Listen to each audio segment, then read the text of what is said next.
Guys, what's up? This is another episode of the Return of the McAllister Hours after a long hiatus. Back with my homie, David Mwirichia. How you doing, man? I'm good, man. It's been a year. Was 2024 exciting enough for you? Yes, more than I think more than it was kind of one of those years where I really found myself checking out. I think this year I discovered anarchism and kind of became an anarchist, and I think that ideology really kind of removed me from like just the thinking about like the political landscape. You know what I mean? I still tune into it, but it's just like caused me to detach a little bit. Yeah. So with that being said, I know you were an individual who is you consume a lot of politics, probably even more than me, and I thought it would be fun to have you on. Just to kind of just lay it out, just lay out what you think about, what you and I think about 2024, 2025, moving forward with Trump's presidency and all that. Yeah. Kind of, I don't know. I wanted to call this like a State of the Union, almost, if you will, but that's stealing from another podcast. So I don't know. I don't know what we'll call it, but I don't know. I thought this would be fun to just kind of talk over the years. So yeah, I mean, we can talk about. We call it a state of the country, state of the world, state of the. Yeah, I mean, and. I was honestly so plugged in 2024 that I'm very looking forward to really just checking out. Yeah. From the constant news cycle. I mean, I was so plugged in, and we'll go over everything. And I think a lot of people were also that same way, just really watching the news, and especially the week after the election, just seeing whether it was people super happy or people super depressed. Social media was. Yeah. Yeah. It was insane. And so, I mean, I'm looking forward to really not being as plugged in. So let me just ask you that right off the bat. Like, do you feel like that your consumption of this like had a bad impact on your mental health, or do you think you stayed pretty level headed? Oh, no, absolutely. It was not good. Yeah. Good. It's not good at all. And I don't advise it because I think you can really go to a lot of dark places And I mean, I don't think we're supposed to see everything. I think our brains are designed to just really focus on like what's going on locally, and I think that's something we'll start off with. Yeah, but I agree. Now being like having access to, I mean, I remember the second there was like an Iranian attack on Israel, and just the second they launched their missiles, my phone, like we all knew. And it's like this is 10,000 miles away somewhere. But just knowing everything everywhere all at once, I think that can really wear on your mental health, and especially threat perception. Like you feel like this is because I'm hearing about it, your body just registers it as a threat, and then it prepares you to react to it, and that anticipation of a threat, that's when you get anxiety, and then when you stay that plugged in, it's just constantly you're on all the time. No, I agree with everything you said. I think I kind of experienced that myself in 2020. Like I am not a Trump supporter. I'm not a fan of Trump. However, I was really not a fan of Joe Biden. So when he came into office, I started drinking like every night, dude. Like I got so, and I think there's really something to like when you are, which we're about to do right now, I guess. But when you are so hyper-focused on politics, it's very easy to just kind of let the reality slip away from you. Like Gaza, for instance, like that's completely out of our control. Yeah. What Israel, I mean, you can make the argument for voting or whatever, but for like Israel and Iran specifically, like you and I, David, there's nothing that you and I can do about Absolutely that. not. And I think that's like a really hard thing to grapple with when, like you said, like you're invested in your phone all the time and like you feel like you're in Gaza. You know what I mean? If you're that into it. It's fucking wild. Yeah. And I remember that this is, I forgot who said it, but he was like, Israel and like war in the Holy Land. That like you can wake up in any millennium and you're like, there's war in the Holy Land. You wouldn't even know, not even what year, what century. Like there's always been conflict in that area, and so by being super plugged in with it going on now, I mean, I think it's endless, and that's one thing that they've been fighting there before everybody here, everybody watching, everybody listening. They've been fighting there before we were born. They're gonna be fighting there when we're all gone. And so we can stress about it, but honestly, it's not good for your mental health. And there's so little that you can do. But yeah, I mean, I would say the best thing that you can do, honestly, is what I'm looking forward to this year. Like after inauguration, I'm probably just gonna be like, it is what it is. Take off the news. Good. Yeah. Good. That's good, man. Like I just said, I don't think there's nothing you can do, and there's only so much you can. But I do think it's important to recap like why I feel this way, because there's so much that's happened, and I think so much crazy things have happened. Yeah, and I think like the 2020 was a big eye-opening moment for a lot of people. I mean, I think 2016 was probably the biggest one. Oh yeah, because that was when you had like this major disruption. 2020, you had another major disruption through COVID. It felt like things were getting back to normal, and then 2024 was just that, oh shit, here we go again moment where it's like, man, the Dark Lord has returned, and now what are we gonna do? And I mean, they tried everything. They tried to put him in jail. They tried to lock him up, and you only made the Dark Lords more powerful. Well, and that was like that was something like just objectively I've always found was flawed in like the the Democratic media machine. Like their approach to Trump is like they are the reason that he is where he is now. When he started, he could just be a blip. They could just let that fly, and he would never be president today. Like it's like you said, like they created the monster. Oh, almost. absolutely. I think honestly, the system created the monster as well, but like especially the media establishment, like they just created that monster that was, Absolutely. I mean, just the aspect of it. But anyways, let's before we get into the world, something that you brought up, I thought was an interesting way to kind of tie all this in is Iowa crime. Yeah, which we're looking at this chart ahead of us, and in a lot of areas it's surprisingly low, which is positive, but has also increased. What can you scroll up to the top again? What was it of that? The side chart. There you go. Yep, that one. Yep. Yeah.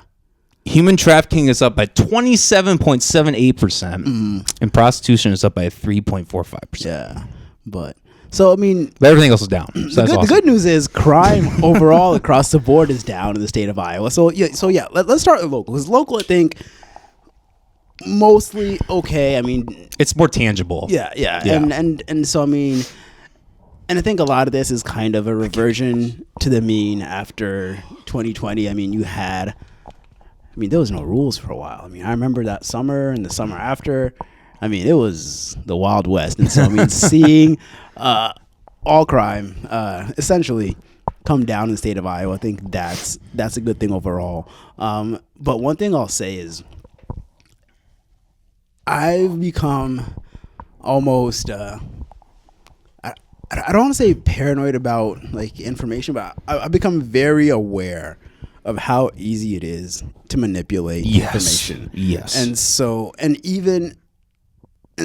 looking at a chart like this, I mean, like these are actual numbers, and it's local, and there's very little incentive, and there's not really a narrative to protect, and so I think there's not a lot of falsehoods or anything like in these numbers. And so just looking at the raw numbers in the state of Iowa, as far as crime is concerned, net positive, except for human trafficking and prostitution, which will tie into a subject that when we talk about immigration, I think that's where you'll really see the tie-ins for that, because I mean, you do have a lot of it's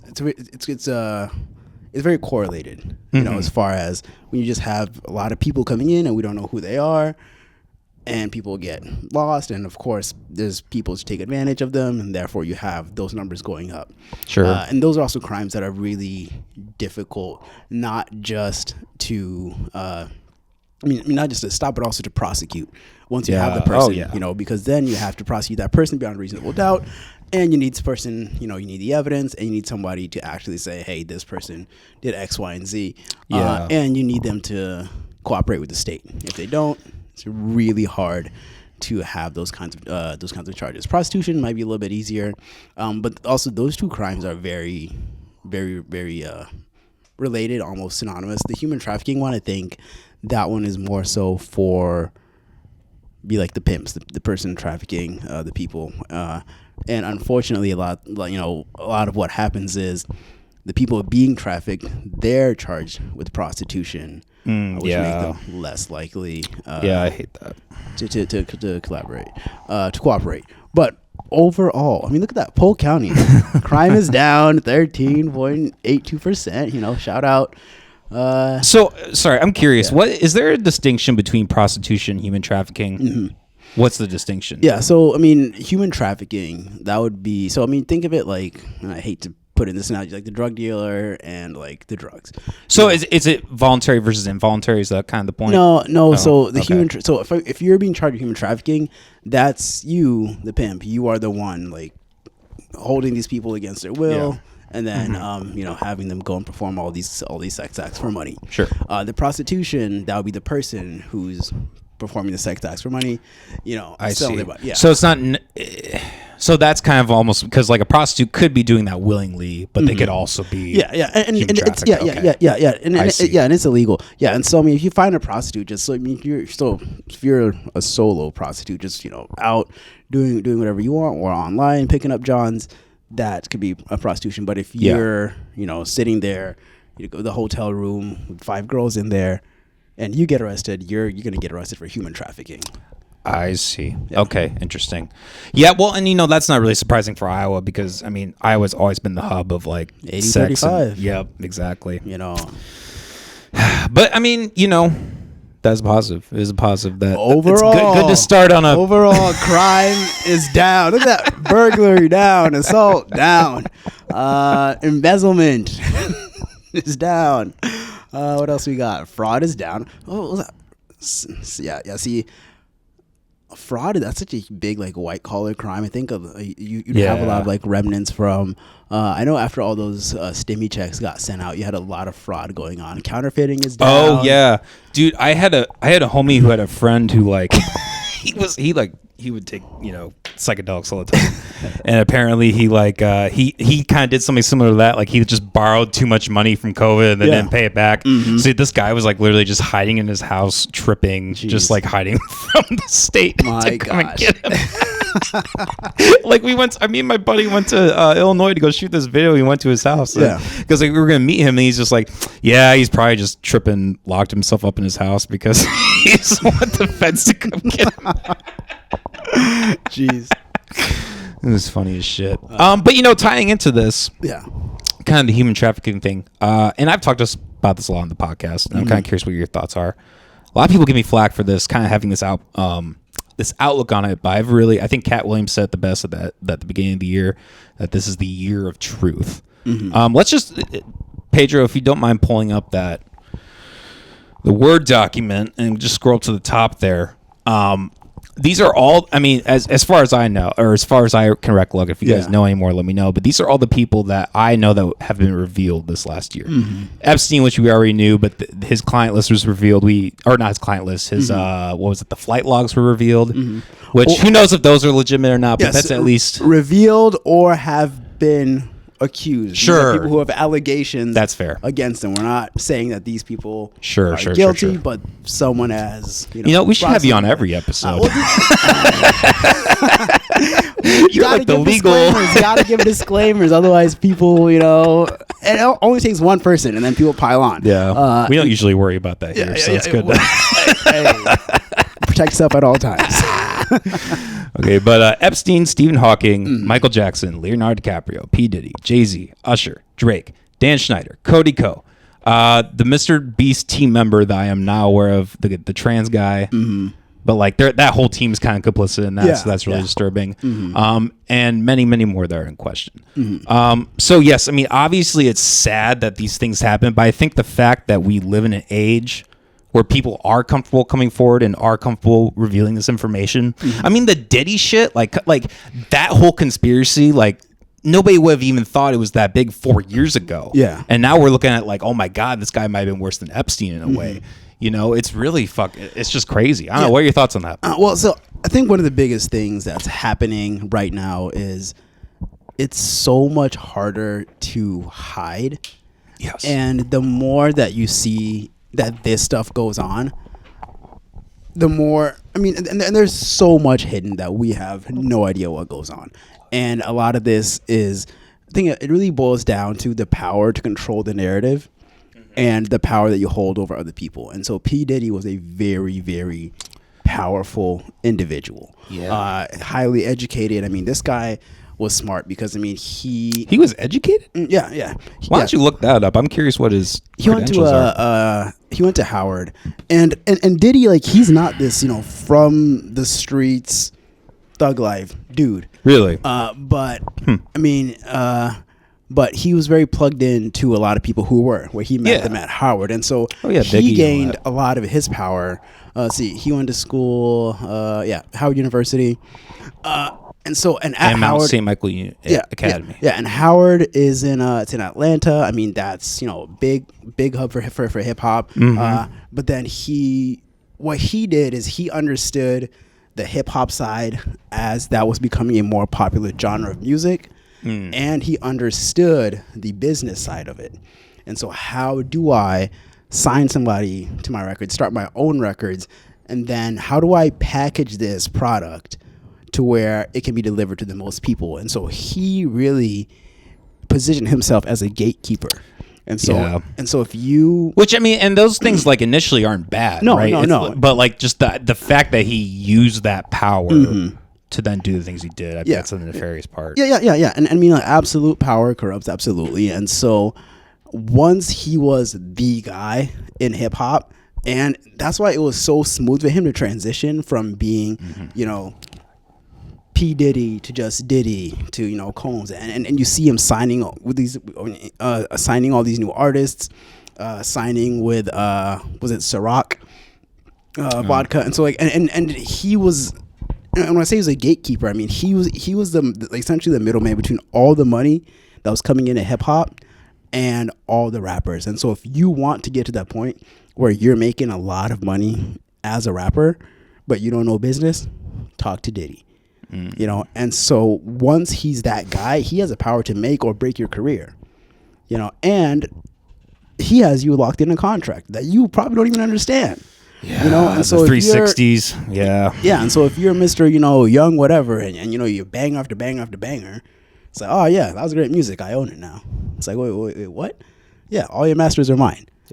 And then it's like, either do what I say or you're not making any money off of your product. What are you going to sell? You can't make money off of these songs. And so I mean, and somebody of that caliber who has that amount of power, who's locked into a certain industry, I mean, they can honestly do what they want while it was hidden. And because he's making so much money, and he's this keep going back to the word gatekeeper, but because he has that level of power and control, not only are people afraid of him on the the hip hop side, but the people on the money side, they want to protect him. And so if an allegation comes up, I mean, the Cassie thing was settled how quickly? Oh, with this girl? Yeah. I don't know. I mean, we heard those allegations, and they were settled, and then the video came out. Oh, I didn't even know that. Okay. So his legal team was like, we got to crush this. But then somehow that video leaked, and you're like, oh. And then once that video came out, because he settled the Cassie, all the other lawsuits, those started coming out. And so, and again, these are all allegations, but it becomes more plausible the more people are coming forward, the more detailed the allegations are. All the bottles, $1,000 of baby oil. Yeah. I mean, a truckload, really. But what's crazy too? The fact that there were 1,000 bottles at the house. I mean, the amount that were actually have been used in that house. And this is 2024. I mean, imagine a freak off. And this is why he's an old man. He's a 55. He's not an old man, but like, imagine the freak offs in the 90s. I mean, he probably wasn't even participating at the end. He's probably just watching. He's probably just watching. He probably had guys sliding off the walls, and everyone, you can't go downstairs. It's just a slip and slide, And but I think for 2024, one of the biggest things that I really start paying attention to is narrative creation, narrative protection. And I'll tell you one thing: the thing that really help me be able to juxtapose what people are saying and what's actually going on was a Democratic primary, because you had all these people, your MSNBCs, your CNNs, even some couple people on Fox, who were with a straight face saying Joe Biden is competent. He's here. He's better than he's ever been. I was just listening to the compilation the other day. It's what they were saying. It's wild, dude. And it's like, you people are clearly lying to me in my face. And I remember last time I was on this podcast, I'm like, that's like, drafting a quarterback. It's like, who do you draft? It's like Brett Favre. It's like, what do you mean? The guy he can't do the job anymore. I'm not saying he was not good. Hey, dude, he couldn't do the job 10 years ago. Yeah. But I mean, it literally he had to like come in front of everyone and fumble the bag in front of the entire world. And then he called he called Zelensky Vladimir Putin. Oh, I remember. And then like an hour later calls Kamala Trump. And they're like, and then it's like, we know what's gonna happen. Mm-hmm. They're gonna put him away. He's gonna get COVID all of a sudden, and then then it just played out. Then the new narrative was, it was just silence while they came up with something new, and then they posted on Twitter, and it's just like, if you're willing to lie about what we all can see, you're sending out, your press secretary say he's sharp, he's this. We're trying to keep up with him. I'm like, the guy has a bedtime. Like 6:30, and this is not me saying, this is the president of France, because I mean, they had this big EU meeting, and then they had a dinner, and the Europeans eat late. They eat like at 9, and they're like, "Where's Joe Biden?" I'm like, yeah, asleep. Like, wait, what? Give him an Adderall. He's in bed. Like, wait, give him some 100 buyers crack. The leader of the free world can't come out and play. Like, it's only like 8:30 at night. Like, yeah, he's. And so, well, once you start seeing this, and then you start seeing, okay, well, where else is this going on? And I think my second biggest eye-opening moment, a little prior to this, was just the whole narrative with Ukraine. Yeah. So, Russia, Ukraine, whatever side you want to fall on that on, like both sides, it's all propaganda. Russians have their propaganda. The EU has a propaganda. But then, and I think this is the pattern that I noticed. If it fits the narrative, we talk about it. If it goes against the narrative, we don't. We're quiet. Mm-hmm. Because or like they'll put up one story and then like, okay, well, we put it up and then we'll just do 5 more stories about this other thing and it'll just get lost. Exactly. In the yeah. They have to say something. So we're not just like, well, why aren't you covering this? They will. Yeah. But they'll cover it in a way that they'll give you the right angle that they want. Like, hey, Ukraine is totally going to win. They're just one package away. They just need these. Wait till we send them ATACMS or Abrams tanks or all these. Like, once they get these things, it's like they don't have enough people to do what you're saying. And I remember summer 2023, this was a big counteroffensive, and it was done in like a week. And instead of, the counteroffensive was paused after a week.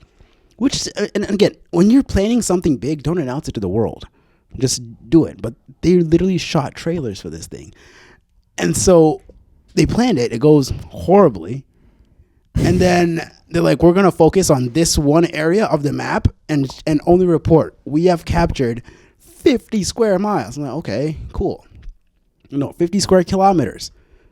That's like 3 miles by like 7. And Ukraine is a big country. This is what we spent $60 billion on to like capture like what, 4 city blocks, but then just the amount of effort that goes into protecting the narrative. Like, so one of the stories that we had on the sheet was what's going on now is, so Ukraine is in a situation where... You want to pull up that Word document, Pedro? Yeah. So Ukraine is in a situation now where, like, essentially... Which link should you put up? At the bottom. Yeah, the desertions in Ukraine? The desertions. Okay. And so, and I picked this one because this one's from Business Insider. And so whatever they're actually able to put out, this is what they have to say. It's worse because they can't hide it anymore. Because before it was like, oh, what we're going to do is we're going to take Ukrainian soldiers, give them NATO training, and then they're going to go and beat the Russians. Did not work. And now it's like, we'll train them in France. And they're like, let's take it to France. and once I get to, and they're just leaving because and they know how bad it is. And I mean, I don't, and I feel bad. Like, I don't know what it's like to have my country invaded and bombed and things like that. But I also know that a lot of the guys who were there, who volunteered at the start of the war, they're either dead, wounded to where they can't fight, or they're just done fighting. Yeah, one of them tried to shoot Trump, so. But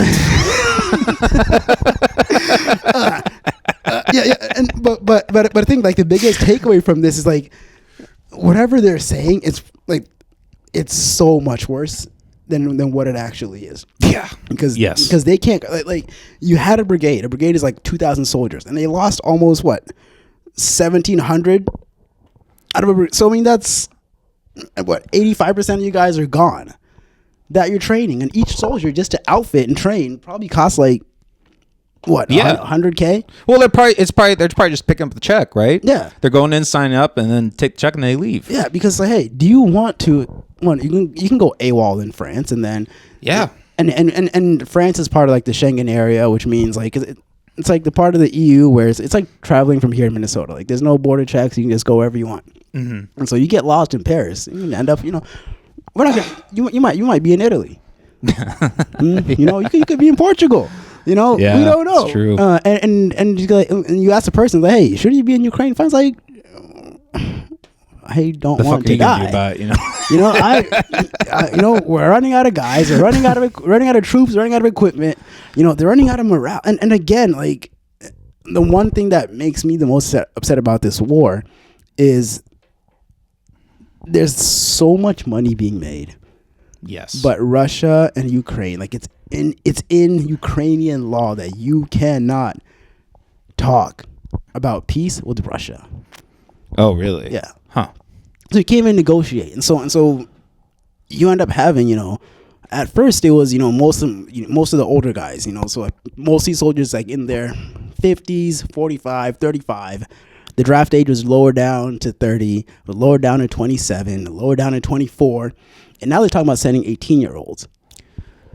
Which I'm like, you're destroying the future of your country. Literally. Because like once you start losing 18-year-olds, there's nobody left. Did nobody learn from World War II? Like that same thing happened in World War II. Yeah. Like a large amount of the male population got wiped out, and countries were like forever tarnished from that. Yeah. And then once you look at the map, I mean, you see Ukraine is losing more territory, and they're trading territory for land. Like, they're not just trading territory. The guys aren't just walking. These guys are getting blown to bits. Yeah. Like, these kids are, if they're lucky to survive, are coming back with one leg and permanently disabled and wounded, and their brains are, Yeah, all the PTSD and fucked up. Yeah. And speaking about that, this is a new kind of PTSD because we didn't really know about shell shock until we had cannons. And this is not, like, it didn't really become really studied until after World War One. Because in World War One, there's a huge battle in France and Verdun, where in World War One, they're just like, we have shells. This is like peak industrial age. Yeah. Like, we can just make shells and just shoot them and shoot them and shoot them. And so like you had like for 2 weeks just constant bombardment, and guys would come back like, you're not injured, but like you're sitting in a hole praying not to, like, and can't even shoot back. Yeah, because it's just a shell coming at you, at 2,000 miles an hour. And so you're sitting there, you're scared, adrenaline is on like the entire time. Yes. And all you can do, and you can see your friend die, and you can't do anything, stay in your hole. You come out, and it's not just if like you come shell. out. Yeah. Like the fragments, like a shell could blow up 100 yards away, and you get hit by a stray rock, and you're dead. Yeah. Yep. And so that was from just regular shells, and now. The one thing they don't talk about is just the drone saturation of Ukraine is insane. Like these guys talking about it's constant buzzing. Like and see if you can find that how many drones are in. It's an insane Ukraine amount, and this has not been used in war like this before. And so you can have guys in a building and all they hear is drones. 24/7. I don't know if there are drones. They're drones. Now they're having drones to kill other drones. You have drones with nets. Ukraine, yeah. drones with shotguns. Like it is insane the amount of You did that first one. Yeah. Yeah. That one right there. Yeah. And it's just like the number of drone production, and it's these companies that are making like all the money that's being made. Oh my God. Okay, sorry. So Ukraine plans to produce 1 million FPV drones, over 10,000 strike drones with an average flight range of more than 1,000 drones with a range of over 1,000 kilometers. And what scroll back to it's right there. It's over 900 new models of weapons and military equipment have been approved for use. Yeah, and that's crazy. And an FPV drone is just like a first person view. So, but I mean, and when this war started, you had just like your basic drones that would go, and it was like and people used to figure, hey, we can put a grenade on it and just like drop a drone on somebody, drop a grenade on someone. And now you have all these like kamikaze drones. You have drones that they can't take out a tank, but they can take out a tank's tracks. Yeah. And then you have another drone that's just locked in on the tank. Once the tank stops moving, sends the coordinates, and then they send a bigger weapon to take out the tank. There we go. You know, Damn. and the thing is, so the U.S., like all these other countries, like we're not directly involved in the actual fighting, but we're sending weapons, and what we're getting back is information, targeting information. How far, how long, under what conditions do these weapon systems work? Like the Abrams tank didn't really get any combat experience till now. Huh. So it's almost like a playground for war in a way. Yeah. Like these countries are trying to figure out how to use new technologies, and they're using Ukraine as that's an interesting way to think about it. Yeah, and it's not just like the hardware; it's the software. Yeah. You know, yeah. being like data. Yeah. And it's crazy because you should look up what is it? Fiber optic cable drones. So this is something that I think the Russians came up with, because and in war, like so in World War I, like when you had the first so for first aircraft, right? First aircraft fighting in war, you know, was the equalizer that you have anti-aircraft guns. And then you get better aircraft, better guns. And so same thing here in right there, jam proof. So the drone jamming technology got so good that they're like, hey, what if we just plug back in the drones to get away from the jamming technology. So this is a German company. So but radio frequency jamming, go back up. Yeah, radio frequency jamming, has also stepped up. So the anti-drone tech got so good that now instead of using radio drones, we're plugging them in. And what comes after that, I don't know. But for this war, we would not have that anti-drone technology because we've never had to deal with that to this level. And so a lot of countries looking around are going to be like, why would I spend all this time training someone when I can just have somebody here with a controller and you can take out a tank? Well, and you know what, like on the other podcast to do with Lolo, the Unhinged, we argue about this all the time. Yeah. He's always convinced that there's going to be a draft. I just don't think that's going to happen. It could. I'm not saying it's impossible, but the technology is so goddamn good that like even the American people can realize like there's no reason you need to send like 500,000 whatever troops to Ukraine when you can just bomb them with the Xbox controller. Like we were, we lived through the Middle East. Like we know that. Like Obama's criticism, right? Like he drone bombed the fuck out of the Middle East. Absolutely. We all know that. Yeah. And what's the Middle East doing now? Same shit. And I think what you're saying, I mean, that's a good transition to I think the second biggest thing has been the war in Gaza. Yeah. And the one thing that the Dems and the Republicans, almost everybody in Washington agrees on, is you have to defend Israel no matter what. Yeah. And I think that's when I was like, in this election, it's like, you guys are all on the same team. Yeah. When it comes to this thing, and the way that Israel is protected, and I have nothing against Israelis, the people of Israel. I don't. It's stupid. You should even have to mention that. Yeah. Because you know what happens. I mean, it's like one of the unforgivable curses is to like say anything that against can the be Jews. construed as anti-Semitic. But saying I don't like what the Israeli government is doing, I don't like what the IDF is doing. I hate Netanyahu. Yeah. But I respect Netanyahu and how he's able to manipulate. Like, I hate what he's doing, but like, damn, like he said it right.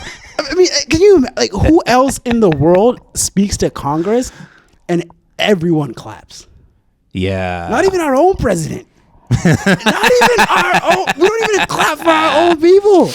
Like you know. Well, and the thing that's really nefarious about Netanyahu is he is the one that planted Hamas in the first place. Yeah. There are recordings of him saying, we put Hamas in to control the height of the flame. Like they wanted to create this conflict to give their government and their military more prevalence, be able to make money, et cetera, right? So yeah, I can't even say his name. Netanyahu is a fuck. Yeah, I can't stand him. And again, he's been charged with corruption charges. Wow, has he? I didn't know that. Ready. Yeah, can you look up Netanyahu corruption charges? Let's see if Pedro can spell this one. All right, look up Israel Prime Minister corruption charges. Yeah, I don't think I can spell Netanyahu. No, I don't think I could either. But I mean, so he's. I mean, and these aren't just like allegations. I mean, he has like trial that's been coming up. And right before his trial, so what's this one from Newsweek? Israeli Prime Minister Benjamin Netanyahu took a stand on Tuesday in Tel Aviv to defend himself against corruption charges. Yeah, he is the first sitting Israeli leader to testify as a criminal defendant while also contending with an international arrest warrant for alleged war crimes. Wow. Yeah. That's crazy. Yeah, and the thing is, like, the whole international arrest warrant, that only applies to dictators that we don't like. If you're one of our friends, bad guys, yeah, not us. So and also like and if you're on the side of the United States, like no one's gonna touch you.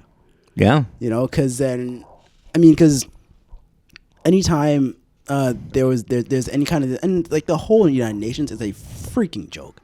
Like yes, the UN, it's hilarious. Anytime they have those peacekeepers, just like a bunch of 19-year-olds with like guns and a mat. And they're not gonna, and they're not even allowed to fight. Yeah. That's the crazy anytime thing. stuff kicks off, they leave. Yep. Yeah, they're peace. But again, like international law only applies to people that we don't like. Yep. And so if you are a African dictator, if you're a Middle Eastern dictator, the IDF, not the IDF, the International Human Court or the International Court of Justice has an arrest warrant for you. We can arrest you, but who's going to arrest Benjamin Netanyahu with American backing? Nobody. No one, because then we'll start sanctioning them and all these stories. But so Netanyahu had asked to delay his testimony for years because the conflict's rolling in the Middle East, and I mean, one thing he has going on right now is this whole war in Gaza, and you're talking about how the war started, and I'm really not interested in that. I'm interested in why this war hasn't stopped yet. You're not interested in why it started? When did this war start? Did it start on October 7th? Did it start, prior to that, and after what? I think most people would say it started in 1948. 1948 when when the land got divided. Mm-hmm. Yeah, and again, like we can spend hours on when did this war start, but the one thing that I know needs to stop is just the destruction that's going on. Like Gaza, it's like when you're talking about like we'll bomb that place to a parking lot. Yeah, but I think in order to get to that point, you have to understand where it started, though. Like you have to understand the fact that like is this something that you've covered over here before, or on this? Not real. I mean, we've talked about it a little bit on the Unhinged, yeah. But like, essentially, Israel, they wanted a state, right? They wanted a state from Britain, so Britain gave them that state, and then Israel took most of the land, right? And I think that like that government took most of that land, like kicked people out of their homes. And if you just do that for decades and decades and decades, people are gonna get pissed. You're gonna keep having conflicts. Yeah. So I think if you want to figure out the solution to the war, you have to understand where it started. Yeah. Why are the Palestinians mad? I mean, the UK or Great Britain at the time, colonial power. Yeah. Made a state because everyone's like, we really feel, and we need to make a state for the Jews, and when they said the Jews, what they meant was European Jews in the Middle East. Yeah. And so there were already Middle Eastern Jews in the state of Palestine. Essentially, Israel was a legal creation. Yeah, and Zionism. so and so you have this land and people start showing up like, this is our land. Like, they said it's our land.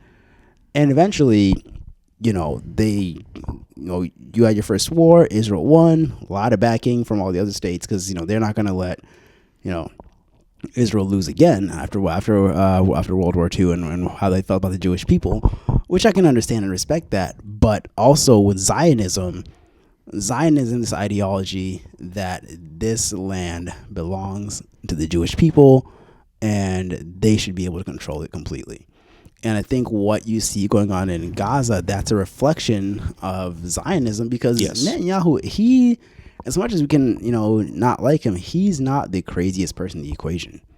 There's a lot of people in Israel who are far right of Benjamin Netanyahu, who want all of Palestine, all of Gaza, to be gone, and they genuinely don't care. And with October 7th, it's kind of just, imagine growing up in a place where all your life you hear, hey, these people, like as a Jewish person, these people want to come kill, like they're savages, they want to kill you, and then what happens? See Hamas cross the border, they start killing people. And now imagine growing up in Palestine where you hear, the Israelis, all they want to do is they want to bomb us. And then after October 7th, that's what's happening. So, it's both your worst nightmares coming to life at the same time. But there's such an imbalance in power. Israel won the war on paper. Like, how you win a war?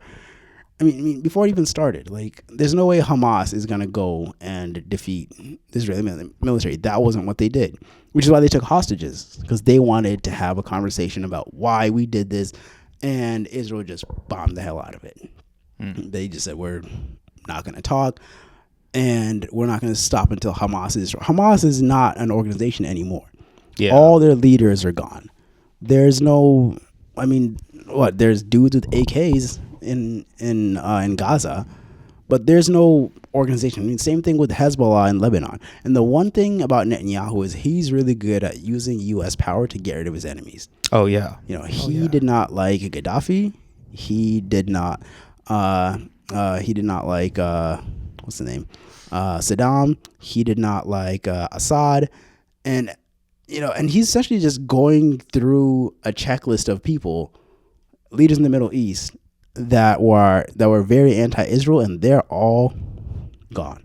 The only one who's still alive is Assad, and he did get some pushback for bombing Iran, though, even from the U.S. It wasn't enough to stop him, obviously, but that's at least, I don't know, that at least tells you something that, like, oh, maybe there are some kind of maybe not physically, but at least like in society, at least in the public perception, even in the U.S. government's eyes, there's some guardrails. It's like, okay, we back you on Gaza, but maybe you shouldn't be nuking or bombing Iran. You know what I mean? Yeah.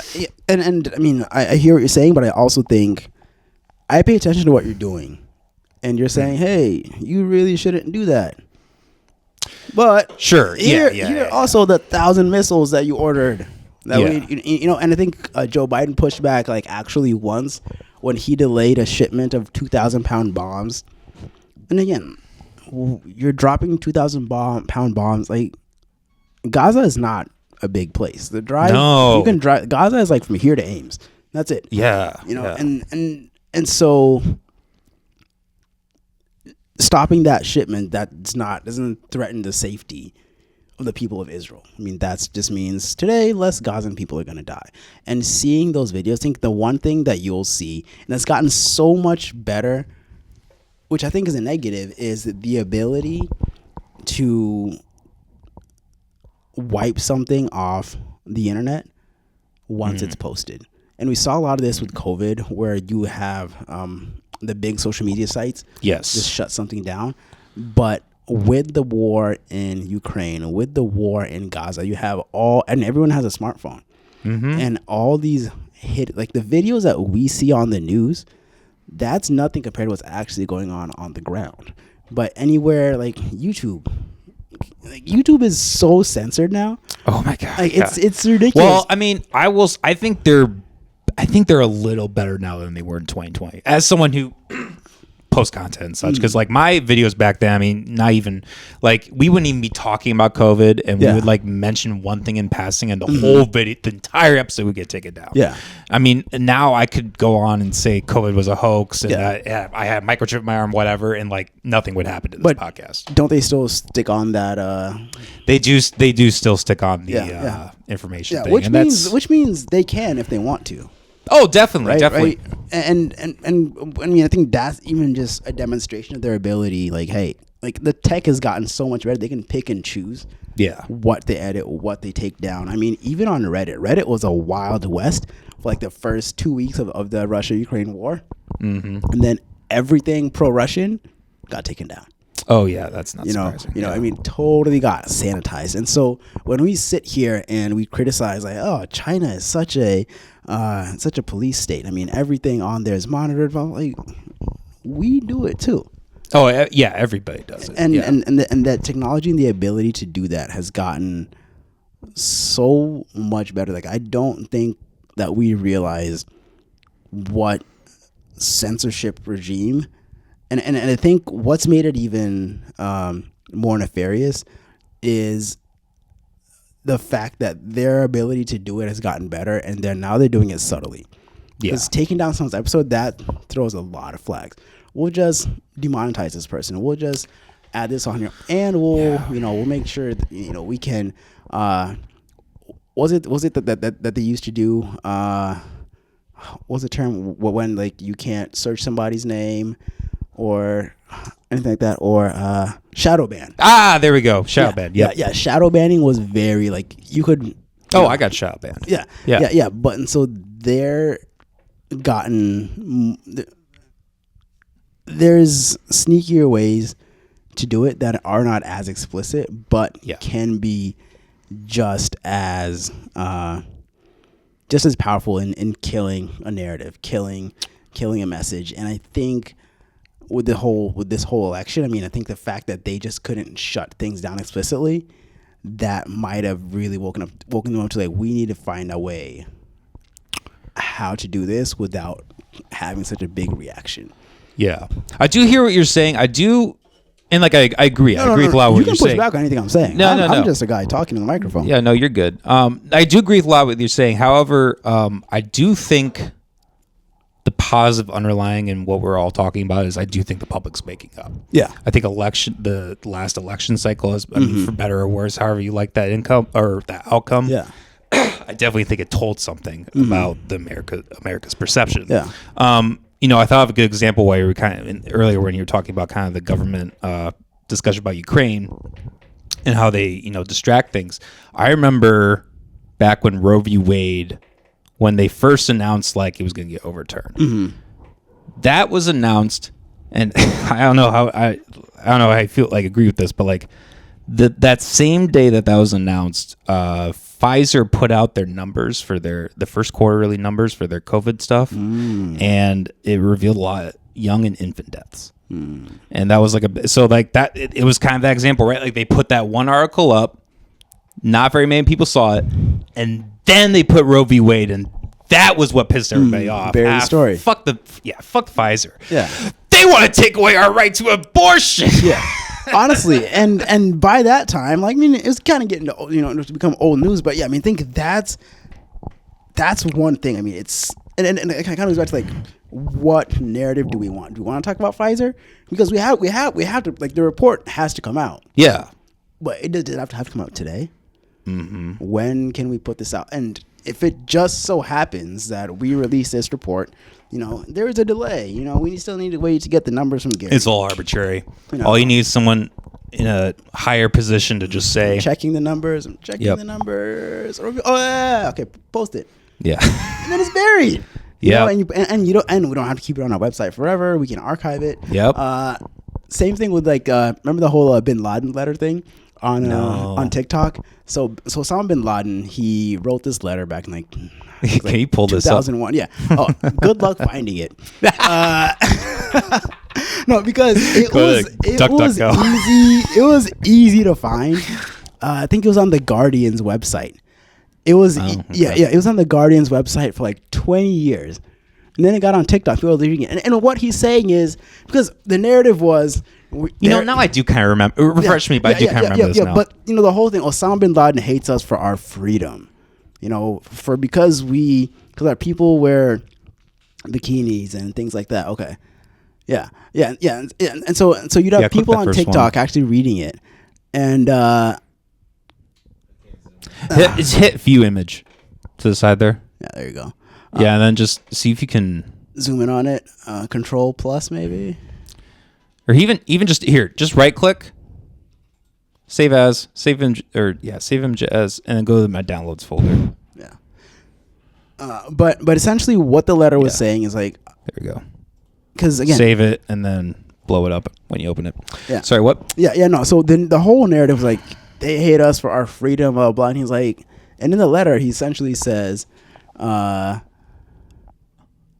here, we can read the first little bit of it. To my precious Father, peace is upon you with God's mercy and blessings. Thanks to God, prayers and greetings are God's messenger, our prophet, Muhammad, his kindred, all of his followers, and those who he allies with. Oh, no, that's not the right one. That's not the right one? Okay. No. All right. So go back to the main browser. Hit the back button. Yeah, it's just on this page. Hit the back button. Yeah. There you go. Keep going back. I don't know why it's on Yahoo. That's probably part of the problem. Actually, just go to all. Go to all, and click on that one. Click on the Newsweek one. See if it's back up there. Because they tried to bury it until they couldn't, bury it anymore. So scroll up a little bit. So to the American people, don't pay taxes. So essentially, he's saying like the American people, you guys are all like, I don't hate you for your freedom and bikinis and things like that. It's like, I'm attacking the American people, the ones who pay taxes, which fund the planes that bomb us in Afghanistan, the tanks that strike and destroy our homes in Palestine, the armies which occupy our lands in the Arabian Gulf. Which again, that's just that's their argument. Yeah. Before this is they hate us because we are free. It's like, we hate you because you're bombing us. Yeah. You guys are destroying Palestine and you're invading our land. Well, and this again goes right into Gaza, right? Mm-hmm. Like, I was just listening to a podcast. The CIA created the term called like something blowback, or just strategic blowback or something like that. But it was a theory that the CIA created where if we intervene in other countries, there's going to be a blowback. There, I don't remember who the guy's name was, but they said if you kill, or if you have two terrorists and you kill one of them, how many do you have left? And they'll say one. He said, no, 10.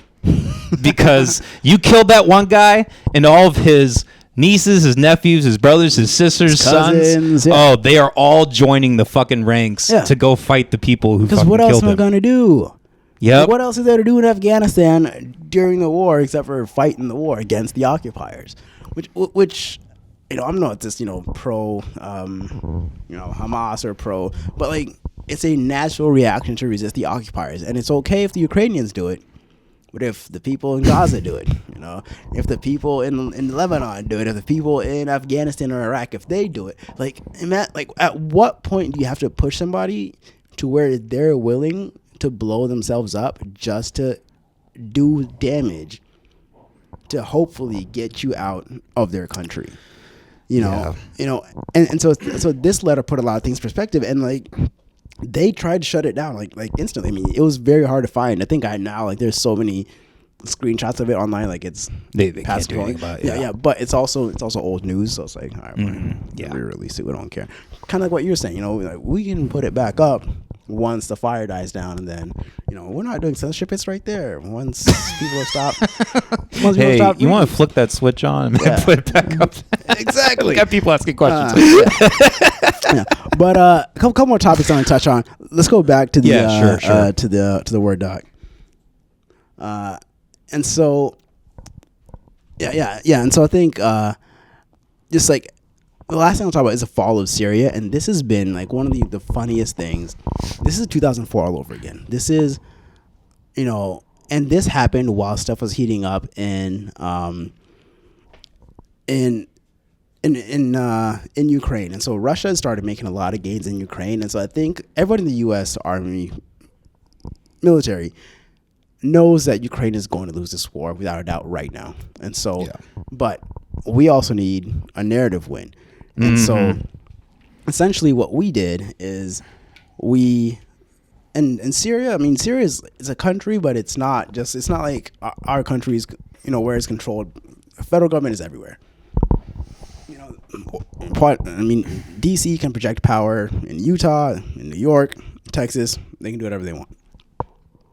In Syria, it's a very tribal country, and also very split along religious lines. And so up north you have the Kurds, on the in the capital, you don't have just like a Shia and Sunnis. You have like the Alawites, which is a branch of Islam, which is where the Assad family comes from. And so he really had power, and mostly in like the big cities. Down south, you have, where the oil fields are. Hey, look, this is an American base conveniently located down there, right where the oil fields are. And so Syria was not this like super united country, but Assad was kind of keeping everyone in check. But with the war, and the persons supporting him primarily was Vladimir Putin, because one thing that Russia wanted was a base on the Mediterranean, and they got a lease to have a base in the Mediterranean while Assad was there. And kind of we didn't do this to free the Syrian people. This was a kind of fuck you to Russia. Oh, it's never for a good reason. Yeah. I mean, that's the reason, now the Syrian people. But so what we did is we go ahead and fund, by we, I mean just like the Western world, because if it worked out in your favor and you spend a lot of money on it, you probably, this is the outcome that you wanted. And so we fund the former number 2 in ISIS, and now he's a leader of Syria. And now we try to clean him up. He shaved his beard, and now he's talking about, this is how he's controlled. So I want to have a diverse coalition of leaders. My God, bro! No way. Were you not cutting off people's heads in 2014? Was that you? Were you not the leader of ISIS in Syria, the al-Nusra? Let's just put it this way. If America is still racist nowadays, everybody's still fucking racist. And this is, we started that diversity shit way before they did. Like, not even that. Like, we've hated these people. Like the grudge is there. They go back thousands of years, not just like, American racism. Like, this is like very, very old. But so essentially now you have a country run by a reformed jihadist. I remember you and I talking over break. So yeah, I mean, this is like saying no. These aren't Nazis. These are neo-Nazis. These are reformed Nazis. So Al-Qaeda is protecting the Christians in Syria. Yeah, it'll be great. They believe in diversity and there's a $10 million bounty on this guy's head a month ago, and now he's running the country. The CIA had a bounty on him, and now he's running the country. He flipped. Talking about DEI and this. But then we stopped covering Syria, and now he can do whatever he wants. but Assad's not there. So we got our fuck you to Assad. We're not really paying attention to Syria. CNN had this whole fake, because Assad is not a great guy, but also it's a crazy region, and so like the people there are probably gonna be crazy. But that's not for me to judge. That's for the Syrian people to judge. But so Assad had these prisons where he had these guys. And did you see the fake CNN rescue? No. Oh, look up the fake CNN Syrian rescue. This is hilarious. So you have a CNN reporter, and she goes into a Syrian prison where they've released all these prisons. Down there, that second one. Yeah. Yeah, and so essentially, this guy, so CNN says a report on freed Syrians is out, but like the way they covered the story, like you have this lady, she goes into this prison, and there's all these people who are now newly free, except for this guy who's in a cell. And again, they're in there with cameras, but we don't have the key. How are we gonna get the key? We're gonna shoot the lock off. And so they fire an AK indoors in a prison, and then the guy's still asleep under a blanket. And then they're like, hello? Is there anyone there? And then the guy comes out like, whoa. It's like, what is going on? I'm like, are you serious? He's like, I've been in prison for 3 months. Scroll back up. Martin Scorsese to direct that shit. Scroll back up. He's like, I've been in this prison for 3 months. Yeah, that's the guy. Like, your clothes are not that dirty. Your beard is not like all crazy. Like 3 months, really? And then they take him outside. The first thing he does is look up. When she's speaking English to him, I'm like, how is this not staged? And then of course it was staged. Yeah. But I'm just like, they're willing to lie to you about the narrative, and like after everything happened in Syria, again, kill the story. What do we have? Drones. In New Jersey. Yeah, that's right. And also, we don't like shut that story. I gave so little attention to. So like, this is absolute bullshit. I almost got pissed off. It's like, there is no fucking way that we know the second a missile leaves fucking Tehran in Iran, leaves the capital of Iran, but we don't know what the fuck is flying in New Jersey. Like, do you have any idea how many like bases are on like like fucking Annapolis is over there, like West Point, like all these like, and then you got a senator saying, well, Iran might have had a mothership that I'm just like, what the this is 2004. This is weapons. Like, what the fuck are you saying? We have drones flying around American cities, and we don't know what and we're not shoot. If you don't know, shoot it down. Yeah, like that's right. like you can't have something like an airplane flying in the aisle. Hey, who's flying? I don't know. You're gonna get shot the fuck down. Yeah, like you can't just have flying aircraft in any kind of like city with the government. Like, you can't. So that's why this is just a bullshit story. Get people to talk about, so we don't care about what the fuck's going on in Syria. And they were doing executions after that, because these guys, they've been fighting for 10 years. And so once the fighting stops, we still have our grudges. He, kind of what you're talking about, this whole terrorism thing, he killed my family. I'm going to go fuck him up. Yeah. And there's no one to stop me. And so what does the CNN do? Get the fuck out. Shut the news off. Look, there's drones in New Jersey. Like, what the fuck? Like, and meanwhile, people are being slaughtered, like mass executions happening in Syria. So that's where I'm just like the narrative is the one thing. It's almost sacred, the amount of lengths that they'll go to protect it. And the fact that this is happening internationally, because Americans, like, we kind of care, but we don't care that much. And this stuff was so frustrating to just see it work. I'm like, this is literally 2004. Overthrow the dictator, pretend everything is fine. After fucking Saddam was gone, what happened? We got ISIS. After these guys are gone, like, it's not going to get better. It's not going to get better to the people of Syria. Israel is already annexing part of Syria. We're not talking about that. Yeah. And that's against international law. International law applies to, poor countries. us or countries with swastikas, or countries that also all dictators are bad unless they're our friends. Yeah, unless they're in Ukraine. Yeah. Nazis in Ukraine are okay.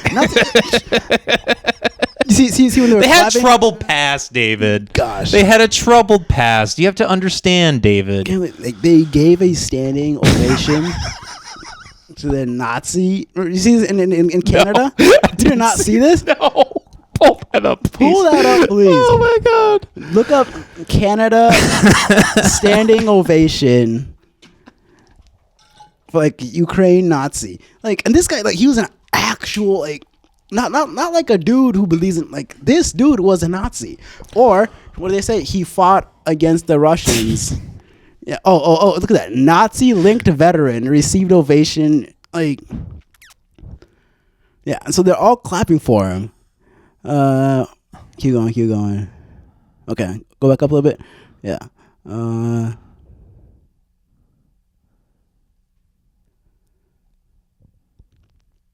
Yeah, so he was 98. We're here in the chamber, a Ukrainian-Canadian veteran from the Second World War who fought for Ukraine independence against the Russians and continues to support the troops today, even at the age of 98. Oh, that's how they're going to word it? Yeah. He's a Ukrainian hero. Yeah. Who occupied Ukraine? Who was fighting the Russians in Ukraine? I mean, like, but the fact that, and now they're like, what do you mean a Nazi? The dude had a Nazi. You don't get more Nazi than that. Like, but again, anything, because the Russia says fuck you. I mean, the narrative says fuck you, Russia, and so that's what we're gonna do. But yeah, I mean, it's just that's fine. We don't have to find a video. Yeah. But I was watching this, like, this is just, and this the kind of shit that will drive you crazy. Yeah, because like, I'm sitting there like, and I'm talking to my wife, and she cares. She's like, which honestly, it's a better place to be. She's so much happier than I am. Oh yes. But yeah, you don't want to be having political debates with your partner. That never goes well. Yeah. All right, let's go back to the. The document. Yeah. See what else. One thing I do want to mention while we're on the kind of the topic of Nazis. Well, Nazis, I guess. Neo-Nazis. But like like overseas Middle East affairs is, I think, a big part, and I think this is changing a lot, but I think a big part of the problem of why America is so slow to understanding all this is because we have implemented this education system that has a very kindergarten way of teaching people about wars and world conflicts. Good guys, bad guys. Yep. U.S. good guys, Germans bad guys, whatever. I just read this book called Inferno by Max Hastings. I don't know if you've ever read it. It's about World War II. And the thing I really loved about the book is they took every country, every army, and like unbiasedly just wrote out, like, this is what they did. And through that whole book, I can tell you every single country that was involved in that war raped, pillaged, stole, did horrible, and even America did horrible things in that war. And I think with the rise of technology and things like these podcasts and stuff, I think people are waking up to that. But it's still continuously like a very slow education process to show people like, hey, you know what? U.S., we're not always going to be the good guys. And a lot of times we're actually not the good guys. We're actually pretty shitty, believe it or not. And like I think hopefully over time people understand that. But we'll see. Yeah, and I think the last thing I'll say with that, I mean, it's understanding the difference between someone being provoked and someone being justified. Because the whole thing, like the one, all the stations sang the same song once the war in Ukraine started. It was Putin's unprovoked attack, unprovoked. It's like, was not unprovoked. There was some shit going on there. Like, you don't just 2014, man. 2014. Yeah, the whole Maidan revolution, how Russians were being treated in Ukraine, all the bans in Russian speaking in Ukraine, and then essentially it was like, what? Like, they fucking hate us because Ukraine is not this one like unified and melting pot. Like, it was an entire Soviet country, but West Ukraine and East Ukraine are very different places. Yeah, Zelensky, president of Ukraine, he speaks both Russian and Ukrainian. but then they banned the Russian language. And to a lot of people, and especially in Eastern Ukraine, I mean, they're ethnically Russians. Yeah. You know, and so they were cheering on the invasion of Ukraine. Yeah, because they're like, shit has got worse for us since Zelensky got here, and not just like worse, like people being killed, people being bombed. Like the reason that Putin sent in like took Crimea wasn't just because he was like, I'm gonna go there and just grab stuff. Like this all came down to like the port of like Crimea. Crimea, yeah, it used to be a big vacation spot, but also has the only warm water port. I mean, the only port that doesn't have ice year round that Russia controls in Europe. All the other Russian ports, I mean, are on the Arctic Sea, frozen. You know, and so Crimea, it was strategic to them because like we need this port. This is part like we're not going to lose this port, and we have an agreement with the prior president. And the way things are looking now, you're going to take this from us, so we're going to do it first. You know, and that's and again, was that justified? I don't know. Was it provoked? Kind of. Because I mean, and you'd have these accords. You had Minsk 1, then Minsk 2, which we lay out. Okay, this is what we're doing, and then the EU would renege on that because Putin is a bad guy. And then we do something again with Angela Merkel, renege again. It's like okay, and then Putin's like, what the fuck you guys want me to do? Because you guys keep changing, and Putin's been there since 2001. He's seen everyone from Bush to Trump again now. So dealt with Bush, dealt with Obama, dealt with Trump, dealt with Biden, back to Trump now. That's 5 U.S. presidents' terms that he's essentially been the guy's like, I'm consistent. Shit keeps changing. You know, and also this is it. Sure. That's the Russian spirit. Like, what the fuck? Yeah, the motherland and all that. Do you give a fuck if the ethnic Russians in Ukraine become Russian? Like, why should we give out? Like, do you know where the difference between Donetsk and Luhansk is? Like, no, nobody gives a fuck. I know way too many Ukrainian cities. Like, you know, the largest battle in Europe since World War II happened in Bakhmut. Have you heard about that? No. Why? Russia won. Second largest. Like, this shit will drive you crazy because, but again, like being provoked and being justified are different things, and being justified, the other side gets to say their piece as well. Sure, but provocation is provocation. I agree. I remember when that happened, when the Ukraine-Russia war started. Yeah, and there was somebody, I won't mention his name, but somebody who had come on the podcast, and he had his own podcast. I remember listening, and he was saying the the Ukraine-Russian war was Russia was an unprovoked attack on Ukraine, and if you think otherwise, you're a Russian propagandist. Yeah. And I shut down. I'm like, fuck you. I'm not a Russian propagandist. Fuck Stalin. But you can be an open-minded person and see, hey, you know what? This isn't quite as they paint it. Like, yeah, U.S. has been sending, funding and military and weapons and all that to Ukraine forever, and then we, basically just coerced them to leaving NATO. And then that was the red line in the sand that Putin has always put forth for years, for decades. He's like, do not, if you guys don't get out of NATO, I'm not going to do shit. And then when they did that, that's when the shit hit the fan. Yeah. And the thing is, NATO does not want Ukraine in it yet either, because they were talking about what you these are the steps you need. Like, they want you to join the EU first, and then do this, clean up all your corruption, because Ukraine is still super corrupt. Oh yeah. I was watching this video about these Ukrainian soldiers who, they have battalions in there that have they're called zombie battalions, because you'd have 100 guys on paper there, but really the guys bribe their way to go back home, and so you have a battalion of 100. On paper, 30 actual soldiers, the poor kids. Then all the rich kids are at home in Kyiv, and that's why you have a lot of people really abandoning their posts. I mean, that's why you send people to go train in France. They leave. It's like, why the fuck am I here? When fucking Coleman paid his way, he's back home. And you know how I know? He's on my phone. I can see him right. He posted on Instagram. Like, what the fuck? It's just and I'm sitting here getting bombed and dodging drones and shit. Yeah. Well, it's like, fuck this, dude. Like, what am I'm gonna die here for? And Yeah, people do not have the same commitment to their country as they did in World War II. I mean, in my opinion, for the better.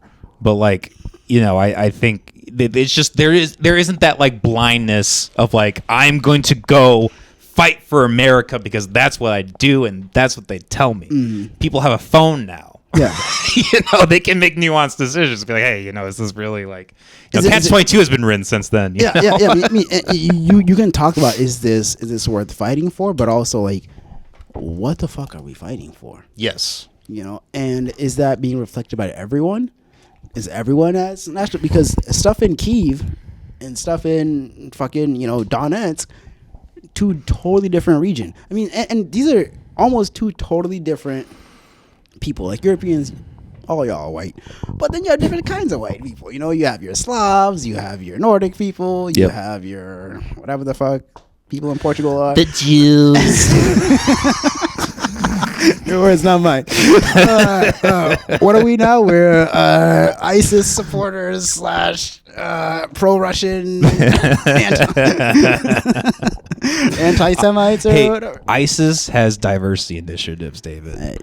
They're not as bad. He's former ISIS. He's a reformed ISIS member. I'm sure the people who pissed him off have nothing to worry about. He'll forgive him. Be like Nelson Mandela. Everybody's fine. We're just gonna forgive and hug, and we're all gonna play rugby together or soccer. Yeah, that'll be great. Yeah, women, y'all be rights are gonna be. Yeah, it's wild. Crazy. All right. Let's come back home for a second. Talk about the whole border crisis. Yes, and again, this was also like gaslighting 101, especially when you see the leaders. Biden, Kamala. The border is secure. The border is secure. Meanwhile, on TikTok, how to cross a U.S. border from start to finish. Like, it was wild. And like the guy did it multiple times, like from China. How to cross it from Ecuador or there's all these different countries. First thing you do from China, don't fly to Mexico. Fly somewhere south. And and I think Venezuela became a big country because they didn't give a fuck. Hey, you're coming here to go to America. We don't care. Also, Venezuela's a country that we really fucked up. But the inflation there is ridiculous. We sanctioned them to death because we hate their president. And he's like, I'm not fucking leaving. Yeah. Which at first, you buy the propaganda, then you're like, okay, he might have a point. Like, we want to control how he sells oil from his country. So we control the price because the oil fields in Venezuela, they have a lot of oil, but it's very expensive to extract without U.S. technology. And not just without our technology, but we can sanction anyone who wants to sell or do business with Venezuela. And so getting their oil out, only using their own domestic production, and then finding a market to sell that oil, super expensive. Yeah. That's why they went from a country that was really rich, because they had all these companies working with them, get the oil out, and then we can, spread it, socialize it to the people. And now it's like, even if we do spend all the money to get it out, it's very hard to find partners to sell it to. Yeah. And if the U.S. says no one fucks with these guys in our area, Monroe Doctrine, China can't. Like, nobody fucks in the Western world. America owns everything. Essentially, that's what it actually says. But so that's why Venezuela is in a really shitty spot. The leader, so essentially, he won't play ball. Yeah. And so when you don't play ball, you get punished. The way he's punishing America is like he'll let people fly into Venezuela and then just leave. And you can walk from Venezuela to the border of Mexico. As long as you cross the Darien, the Darien Gap, the Darien Strait. You can tell I spent too much time on this shit. But it's essentially that's why we have you here. No. It's look up Darien, I think Darran Gap, something like that, or Darrain Gap. I don't know. Yeah, there you go, right there. Yeah, so it's like this little patch of land, but essentially that's what connects. So it's from goes through from Colombia to Panama, essentially. But it's like straight up jungle, rainforest, really hard to control it. But once you cross it, you can just walk to America, and like hundreds of thousands of people die doing it. Not 100,000, but like a couple thousand people die. Sure. Yeah, I totally overshot that number. But I mean, it's just jungle. Yeah. But once you get past there, and all the other countries are going to be like, well, we don't want you here. Just keep on going. Yeah. And I mean, and it got to the point where there was this part in like, I think even 60 Minutes was covering it. Just like this gap in California. And then you have like a bunch of, I think this time it was a bunch of Chinese nationals just coming in. I'm like, where? Like, that's crazy. And again, I'm a freaking immigrant here. And I think one of the things that people, especially like, American-born citizens don't understand is how much it pisses you off when you come to this country and you do all the paperwork and you do all this shit, and then you see this fuckboy on TikTok going, "Hey, yeah, I'm gonna cross to America." Fuck you, man. Like, it's like, wait, what? I could have done that. That's all I had to do. Was follow instructions on TikTok on how to like cross the border and just link up with my cousin, and then like we'll figure like. And I think that's hard. Like, and with this election, it showed because like Trump improved his numbers across all demographics, and with immigrants, because they're like, because then it makes like if you're somebody who is an African immigrant who's like had to like literally wait in line, do all the documentation, deal with their government, deal with the U.S. government, finally get here, like, or like win a green card lottery. Like, it's a fucking process. And then somebody just skips the line. And then, the worst part is they start acting fucking wild and doing crazy shit. Yeah. And then they're like, oh, man, look at all these. Makes everybody look bad. Yeah, it does. Yeah, because, I mean, can everyone tell the difference between someone from Venezuela or Ecuador? Or no, just like, hey, this brown guy doing crime. And it's like, well, I pay my taxes, bro. But like, it's like, oh, man, look at all these people. And then you start getting looks. And it's like, that really pisses you off because like there's a process of doing things. And they're essentially just like, skipping the line. And I mean, you have people from Ukraine making this trip. Like, it's a fucking journey. And I think that level of gaslighting is like the border's secure. And like they have to say that shit. They can't say it's unsecure, sure. But then it's just like, okay, like you're lying. Yeah. Oh yeah. And I 100%. Can see it. And it's just like, that's where I think you lose the faith of the American people when you can't just say something that's patently obvious. Yeah, I agree. So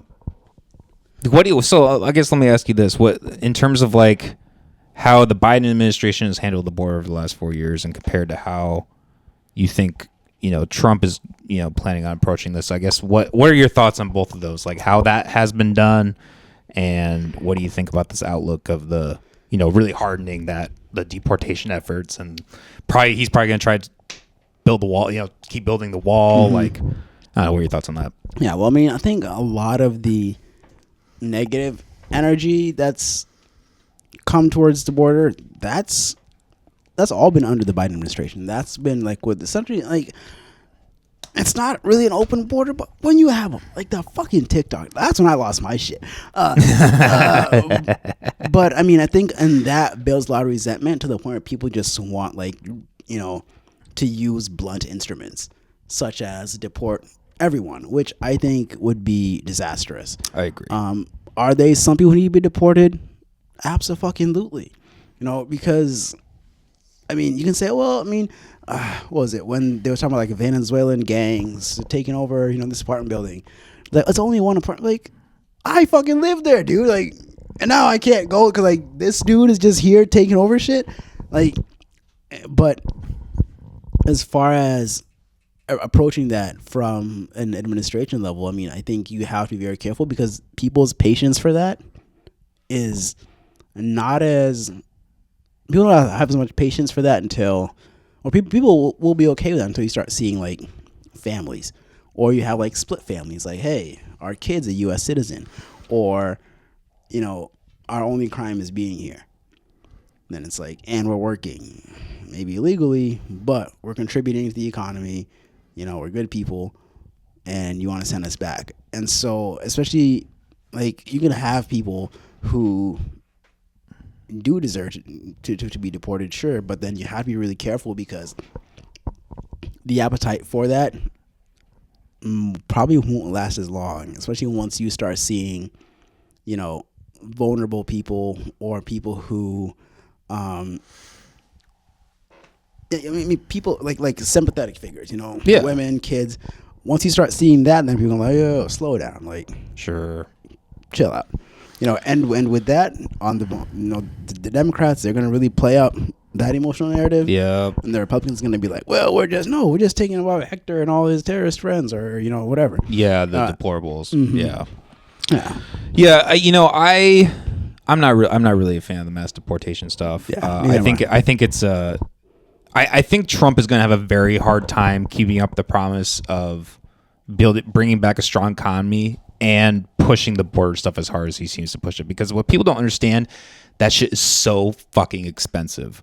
It's one thing. It's one expense to like build a border and to put all your energy into that. It's an entirely other and almost probably in some cases bigger expense to then retroactively go into America and then filter through all the families, be like, hey, how, blah, blah, blah, going to, whatever the process is, going door to door, pulling people over hook brown, whatever, right?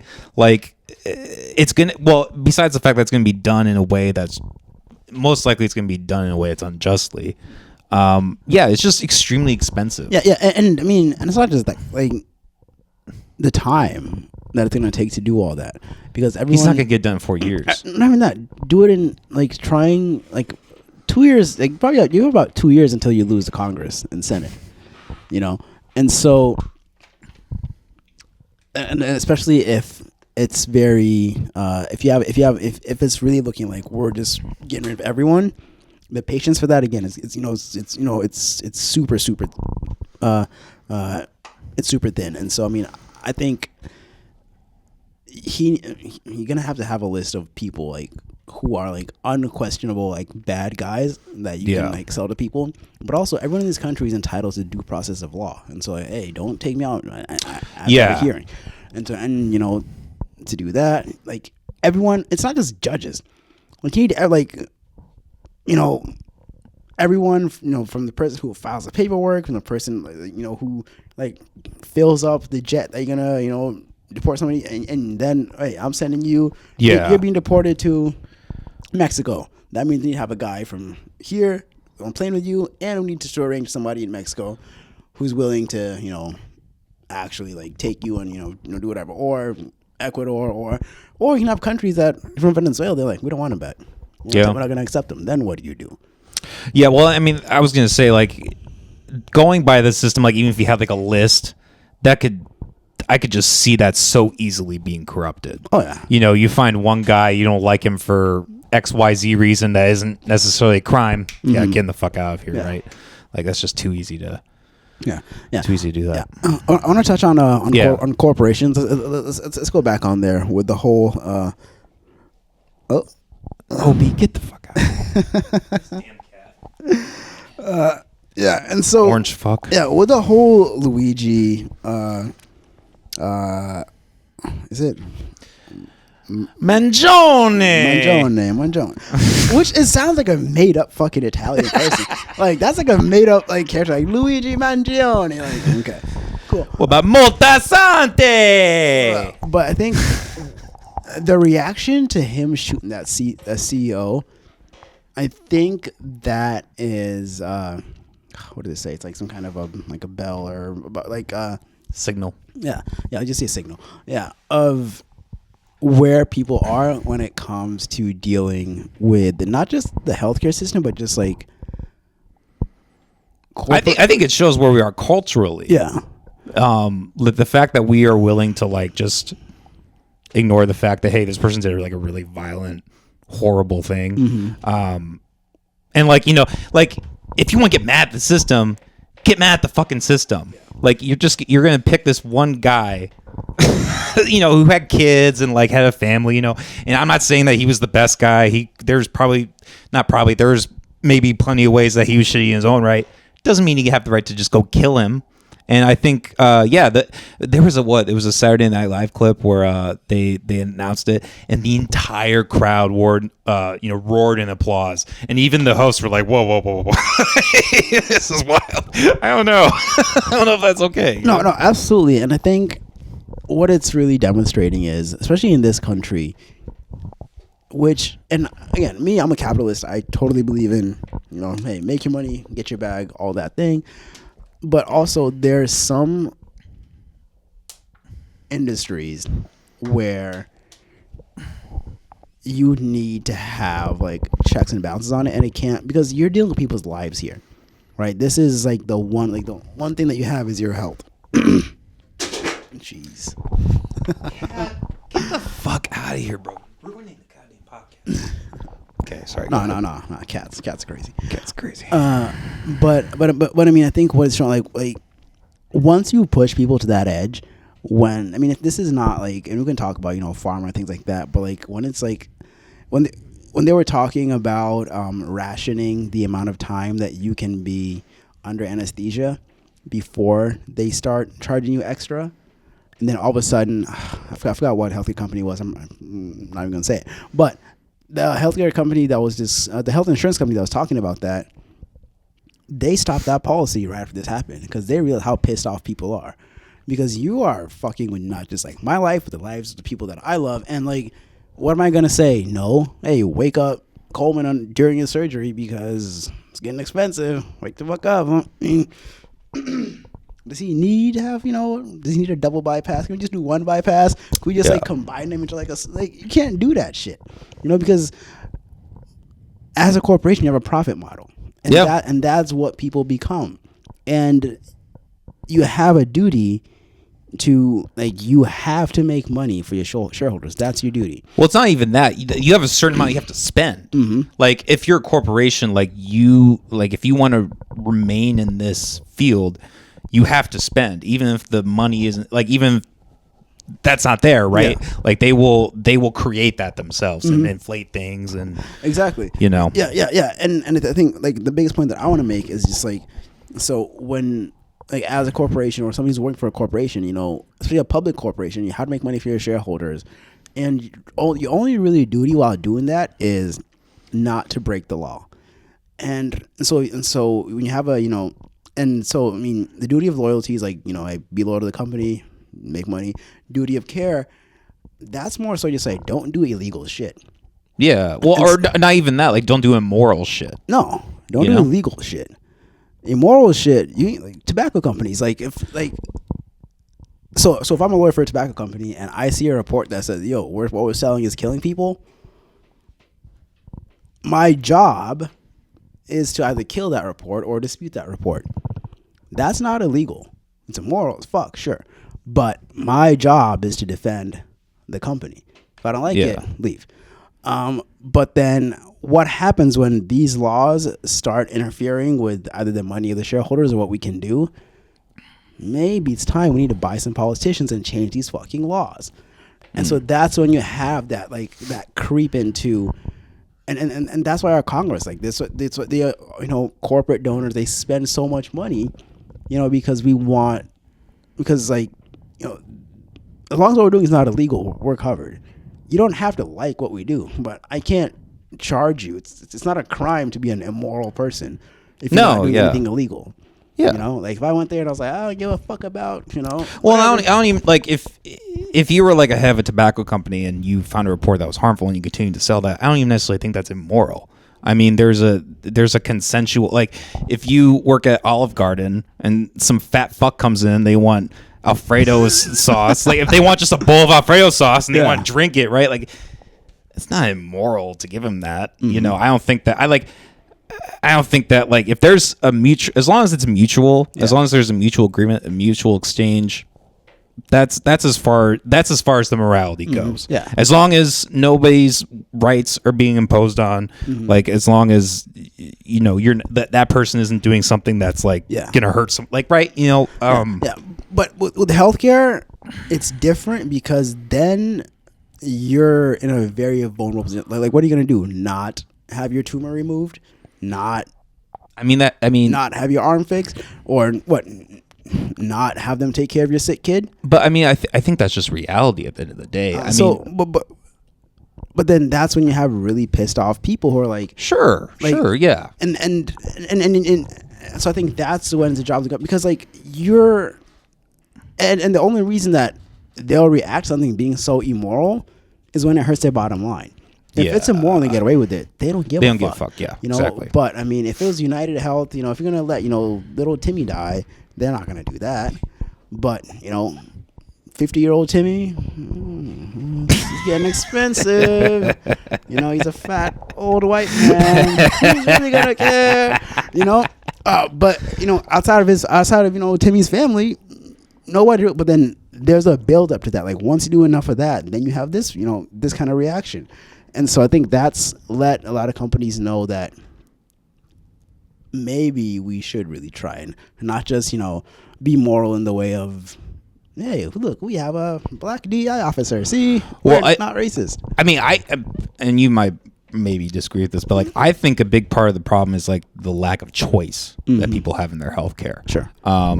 Like, you know, if let's say you go for United Healthcare and your premiums are up through the roof, and then you see like the guy we said, the 600-pound guy is going into the fucking drinking Alfredo sauce, right? And he's going to the doctor twice a week because his heart's fucked up. And you're like, why the fuck am I paying for that guy? Like, that's why, in my opinion, healthcare should be privatized. That way, if like there's actual supply and demand. Hey, I have a tumor. I need this. Okay. We'll see, like, and you can maneuver the market, find what's there, find what's available. It's not a utopia. Not everybody's going to get what they want, but I think that's going to be a much fairer and much more just system than this crazy corporatized healthcare system where we have numbers that we need to make. We need to, like, you know, if you have $200,000 they need to spend and you can only spend 150. Oh, okay, we're going to create sick people. You know, we're going to create problems. We're going to create things that then, you know, give people less and less and less choice in their healthcare.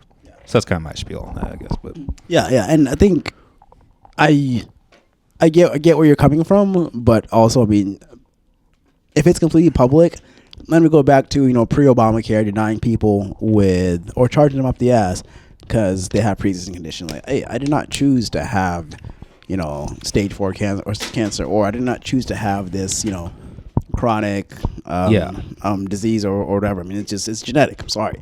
And so I think with the healthcare, it's something, because we're all going to get old if we're lucky, and we're all going to get sick and we're going to need help. And you're in such a vulnerable position, especially like if you're a poor kid and your dad makes a decision and you get sick. It's like, oh, sorry, your dad's that piece of shit. Now you die.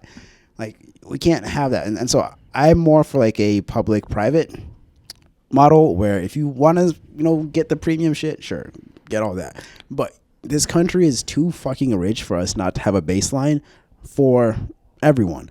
And I think you can tie this in to even like the border argument. Like, we'll take care of people who are here. And it can get really expensive if we take care of everybody. But like, if we secure the border and we know who's coming in, and we still need people in this country. Like, and again, I'll see that same guy. We need people coming in, but coming in the right fucking way. And so, but once you have that system, hey, the baseline is, you know, we'll take care of everybody. But if you want more, you know, elective shit or things like that, or you want, you know, you don't want to see the doctor who went to, you know, whatever, you want to see the Harvard doctor, sure, pay for all of that. But the fact that, I mean, this is something that we're all going to be subject to, and I think I even got a little I'm more biased towards that model because, you know, my son was in the NICU. Like, I've never felt more powerless in my life than at that moment. There's nothing I can fucking do. Like, there's nothing I can do but rely. But don't you think part of the reason why there's nothing you could do is because that same system made it so expensive? Yeah. So, well, I guess this is always kind of my argument against this. Like, it's like the same, like, you want checks and balances, but the same, like, you're talking about like pre-Obamacare. Yeah. I think that, I mean, despite people getting denied coverage, that overall was still a way better system than we have now. I mean, the healthcare system we have now is awful.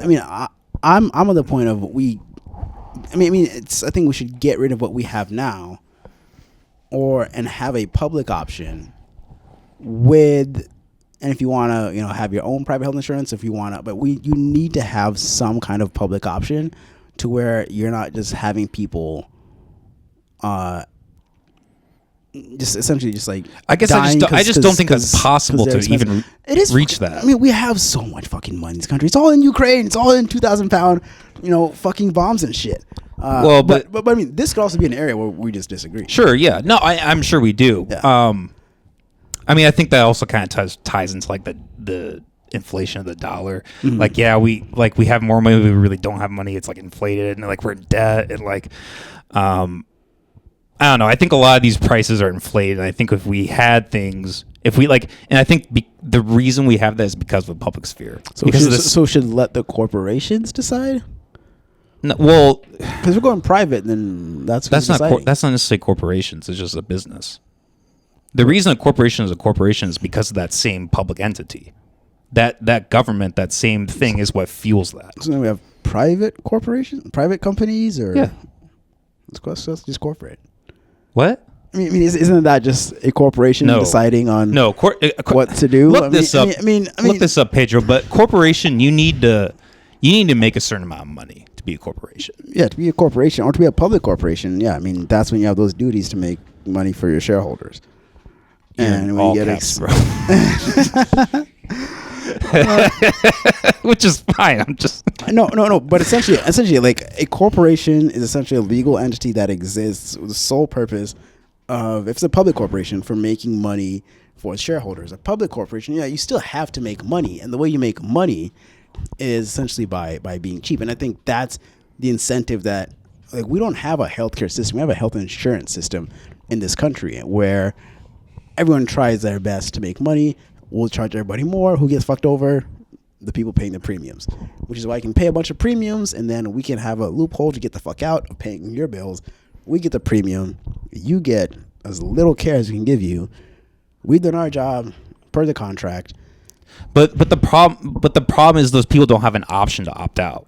The reason they're trapped in that is because that is their only option. Because that is, when you have a public sphere, when you have one option, one standard, when you don't have a competitive market, when you can't say, hey, that healthcare system's fucked up, I'm going to go to Bob's healthcare and get healthcare from Bob because he has a better price. When you take out that option, I think it leaves more people disadvantaged and just they're gonna have a worse time with the healthcare system than if it was privatized. I mean, I think you price people out then, right? What about the people who can't afford the? There will always be a market. Aldi and Whole Foods. There's always going to be a low market. There's always going to be a high market. Yeah, there's people and if you have a free market, prices don't increase; they decrease over time. You look at TVs, right? TVs, when they came out, super fucking expensive. Now I could get a TV bigger than that for less than $200 probably. That's just how economics work. So when you have a public sphere of healthcare, there's no means for healthcare to get cheaper. It will always keep getting more and more and more expensive because they have to create a demand. If the demand isn't there, they have to say, okay, like I said, we need to spend $200,000. Oh, there isn't $200,000. We're going to create something to make $200,000. We're going to make it more of a problem. We're going to make, here's this. We have a new virus. You need to get vaccines. You need to get medical. All that. Like, we're just going to create these things that make it more expensive for everybody, and then people have less accessibility to healthcare than you would think. I hear everything you're saying. My pushback to that is every country that's healthier than us and has better healthcare outcomes has that public-private healthcare system. They're also way less free. I mean, sure, but are we trying to make sure we have healthy people or make money? Like, I think that... I think freedom is the most important thing. Yeah, and you're free to live and die, and you're free to die outside the hospital. Yeah. But I guess I'm more of the level that you need to have a certain amount of baseline, as most countries agree on. We're a rich country. We are not going to let people just die because they can't afford it. If you go totally private, people did that all the fucking time. People would. I just think that's ration healthcare. People would ration their medicine because you will price people out. You have Aldi's, you have Whole Foods. And you have people who can't fucking afford to go buy their groceries. Yeah.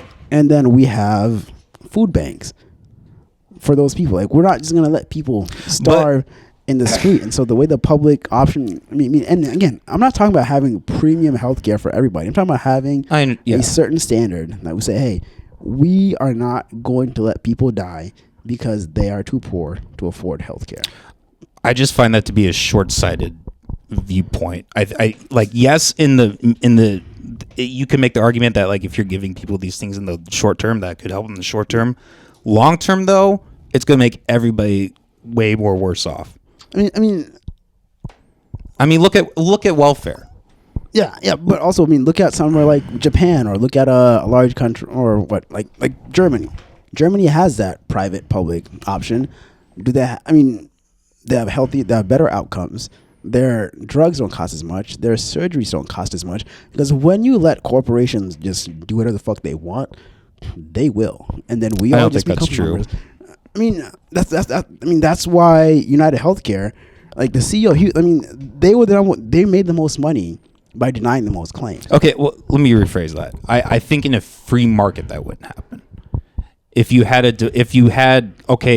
other options, if you do this, we're gonna fucking pull out. People aren't like. You need a business. Like, if you want to have this big, powerful business and you want to do all these, like, let's say you have nefarious motives and you want to do all these fucked up things, you need people for that. You need customers. You need people. You need employees. Yes, with the automation stuff, maybe that would take a lot of that out. But even with that, you still need customers. Like, businesses, when it's just a free market, when it's just purely people on people on people rely on each other. When you have a public sphere that doesn't rely on anything, that's just there, that is just this like black hole of money that we can just keep putting in, which then inflates the dollar and then just makes everything more expensive for everybody. Like, I just don't. And we can, we're going to disagree on this, and we can move on. But this is a big, that's just kind of my, no, and I get where you're coming from. Is my thing is I don't trust corporations to not do whatever the fuck it means to make money, which includes eating other corporations, becoming monopolies. To where United Healthcare, if they can do whatever the fuck they want, and we have to compete against a little guy here who's charging less money, yo, how much to get the fuck out of the game? We'll pay you. We'll buy your company. We'll absorb you. And then we'll charge you whatever the fuck we want, because then we don't have to compete with you anymore. If it makes financial sense, they'll do it. Because then people still need healthcare, right? The demand is still there. Yeah. And there's fewer suppliers because we can price them out or we can buy them out. And what if we take losses for a year, steal all their customers? They have no fucking money. And now, hey, remember that offer we gave you last year? That offer is lower. And you're 6 months from bankruptcy. You want to get out now? Or do you want to still compete with us? We can still, we're liquid for another 5 years. We can take these losses. You fucking can't. And that's how corporations work. And so I think, and that's all good and well when you're talking about technology or products, things like that. When you're talking about people's lives, I think that warrants a different analysis because we all only have one life. Like, we can't, you can't substitute your healthcare. If I don't like what, Coke is selling, I can go buy, I can go buy fucking Pepsi. I need heart surgery. Yeah. And it costs this much. But there's a market in that too, though. You have a problem. There are various different options for the problem. Yeah. It's not just a one solution type of thing. Ideally. But if corporations do whatever the fuck they want, it's their incentive to make sure that they're the ones selling the product. And if it goes down to a certain level of because then you can sell a shitty product and give you a shitty product. If the price goes to a point where now we're just having people who barely fucking finished med school operate on people, that's negligent. That's and then if a small company gets in trouble, here comes a big company, buy them the fuck out, get them out of the game, and now there's less suppliers, probably more demand, price goes up. We can move on for this, I guess. But I don't think that it would necessarily work out that way. I don't believe in the idea of monopoly. I think it's a leftist myth. I think if you actually look at things in the free market, they actually get cheaper. When you have more competitiveness, there's more options. I don't think that you would have this big thing where it's like corporations are buying up everything and they own everything. Like I just don't view that as being. I think the reason that is a reality is because of the same thing that argument is appealing to. I guess that's my point. Okay. But anyways, let's move on because we're already we're already almost hit the 2-hour mark. Okay, let's get Trump out of the way and then we'll probably just wrap it. Yeah. So predictions for. Well, I mean, we don't even have to talk. I mean, I guess let's just talk about what your thoughts have been about the whole presidential election. I know we're running against time, but like it's a big part of what. I mean, we had Trump's comeback. We had 2 assassination attempts. Like there was a lot that happened there. So I guess what are your thoughts on I think the biggest factor in this election was people were just so tired of bullshit from both sides, and Trump was just. I mean, if you don't like the left and you don't like the right, and you just want to say, "Hey, fuck you," a lot of people just said that. Fuck you, I'm voting for Trump, because people had felt lied to. Like, and the thing is. Like the Democrats, they shat the bed by lying to people, not only about like shit that they could see, but shit that affected them. Hey, the economy is great. Look at the stock market. We're at a record stock market. Sure, I can't buy fucking groceries, dude. Like I don't care what the S&P is doing. I don't care that the Dow Jones hit a record. Cool. I have less money now than I did last year. And I think Kamala lost the election when she went on The View and they asked her. Because, I mean, Kamala, she kicked ass. I remember this moment. When she went on The View and they asked her if there's anything different that she would do than Joe Biden. And she said no. And it's like... Well, no. What she said is, well, I'm not Joe Biden. Yeah. Which was like the worst. I mean, she could have said no and that would have been better answer. But I mean, they also asked her, like, anything different that you would do? She's like, nothing comes to mind. I'm like, nothing... People are not fucking happy with what's going on right now. You can talk about God, like you can talk about you can talk about the fucking shitty ass pullout, and you said there's nothing. The guy has a 30% fucking approval rating, and you're offering nothing different. Then it's like, what the fuck are we doing here? Like, why would anyone vote for you if you don't like what's going on now? And why would I vote for that to continue? And so I think that's where she lost the election. I mean, I think a big part of the election. And because Trump not only overperformed, he overperformed in blue states as well. Yeah. So people were like sick of it. People were just like, fuck it. Sick of the Democrats. Get him out. Do I think Trump's going to come in and be this like divine leader with him and Elon and the Doge department?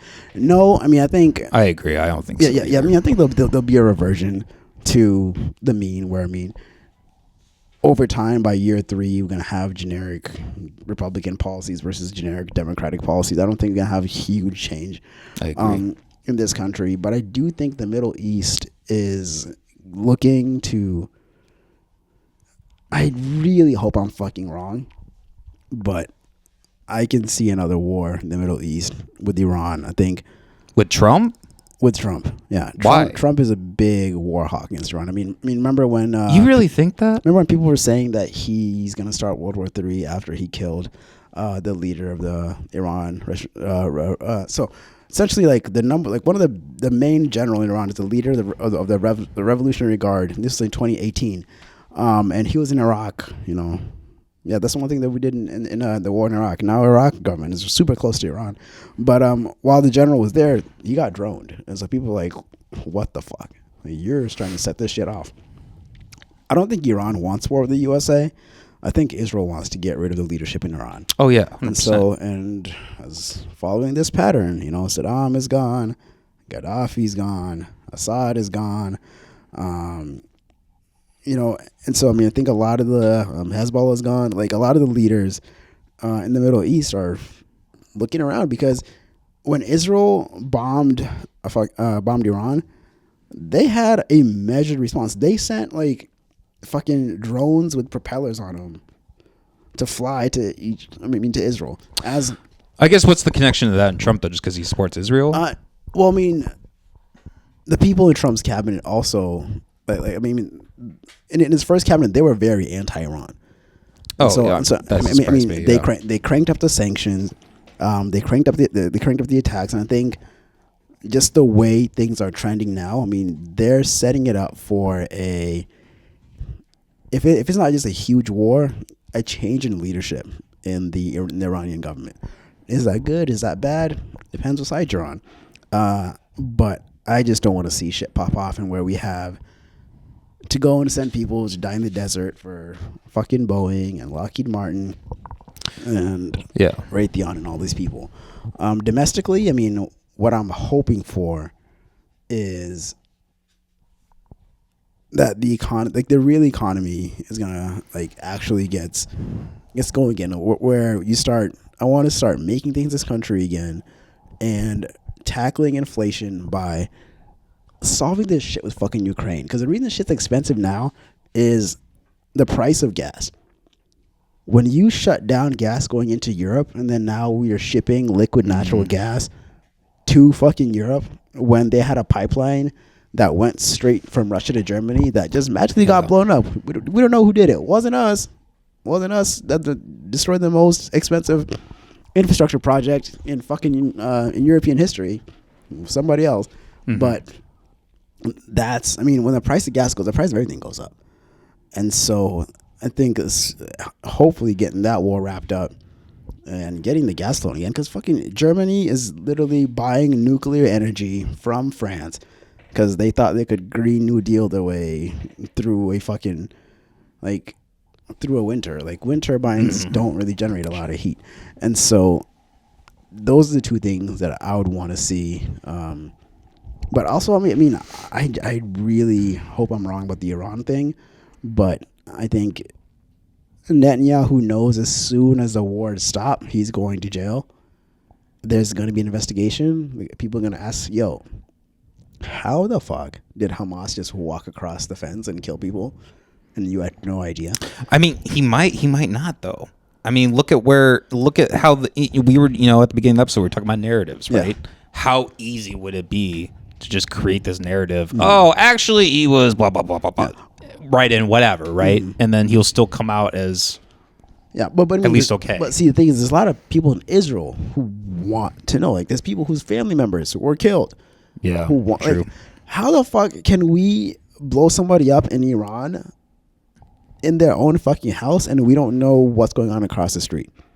Like, that's the question that you have to answer. And right now, during a war, we're in a war, bro. Like, I have to war to fight. I'll talk to you after the war's over. Same thing with fucking Zelensky in Ukraine. Like, why have you not had elections? It's been 3 years. We're in a war. Okay, well, where's all the money going? We're in a war. Like, there are some tough questions you have to answer after the war. Now, sometimes it's easier to let the fucking war go on. Like, why did you invade Russia? Why is Ukraine, like, and then after you did that, you lost territory faster than that any time except the start of the war. Whose idea was that? And it's a narrative win, but now, like, what the fuck are you invading Russia for?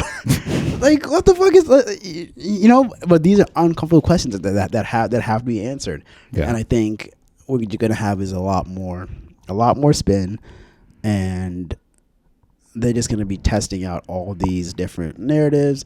What they're calling, the new axis of evil or whatever. But I also... like Russia, China? Russia, China. Yeah. Why? Because they don't play ball with us. And this whole thing with Taiwan, I'm just like, do we really want to do this? Like, what's happening in Taiwan?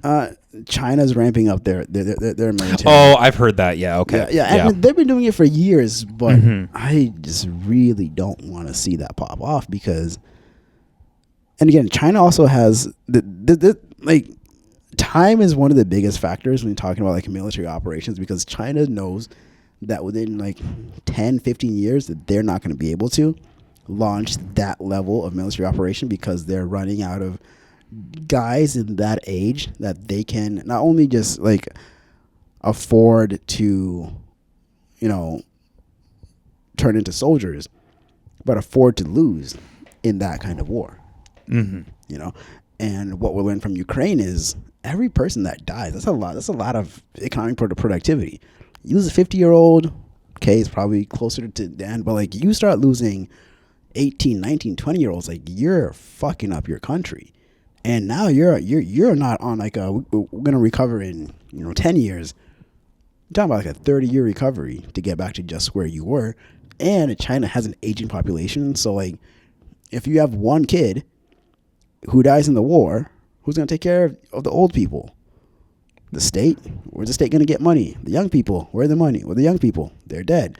What the fuck are we going to do? And so China has this small one, and like all countries do, but especially for China, like this is in their military calculations of if we do this war and it's going to cost us this many people estimated, can we do it?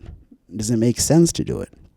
And I'm hoping we can find a way to essentially hopefully just stop all this shit, because I've turned into a before I was like, yeah, war's happening. Now I am so anti-war, especially having a son. I'm like, and don't go on Reddit and watch these fucking videos. Like they'll fuck up your brain. Like I'm sure. Seeing people. The little that I've seen, I've been like, God. I'm not doing any more of this. I refuse. I regret. Like you see people, and I'm like, damn, that's someone's dad. That's somebody's son. And I can hear about kids getting shot, and that's all I need. And it's so fucked up. Like they fucking play music to this shit, right? Like hey, watch me drone. Like there's somebody like me editing instead of editing podcast clips. He's like editing together. I think the worst one I saw was one of those FPV drones. This guy, and it's like, and it's fucking sad because he's like running, trying to like shoot this drone, and they're playing, and then they blow him up. I'm like, what the fuck? God.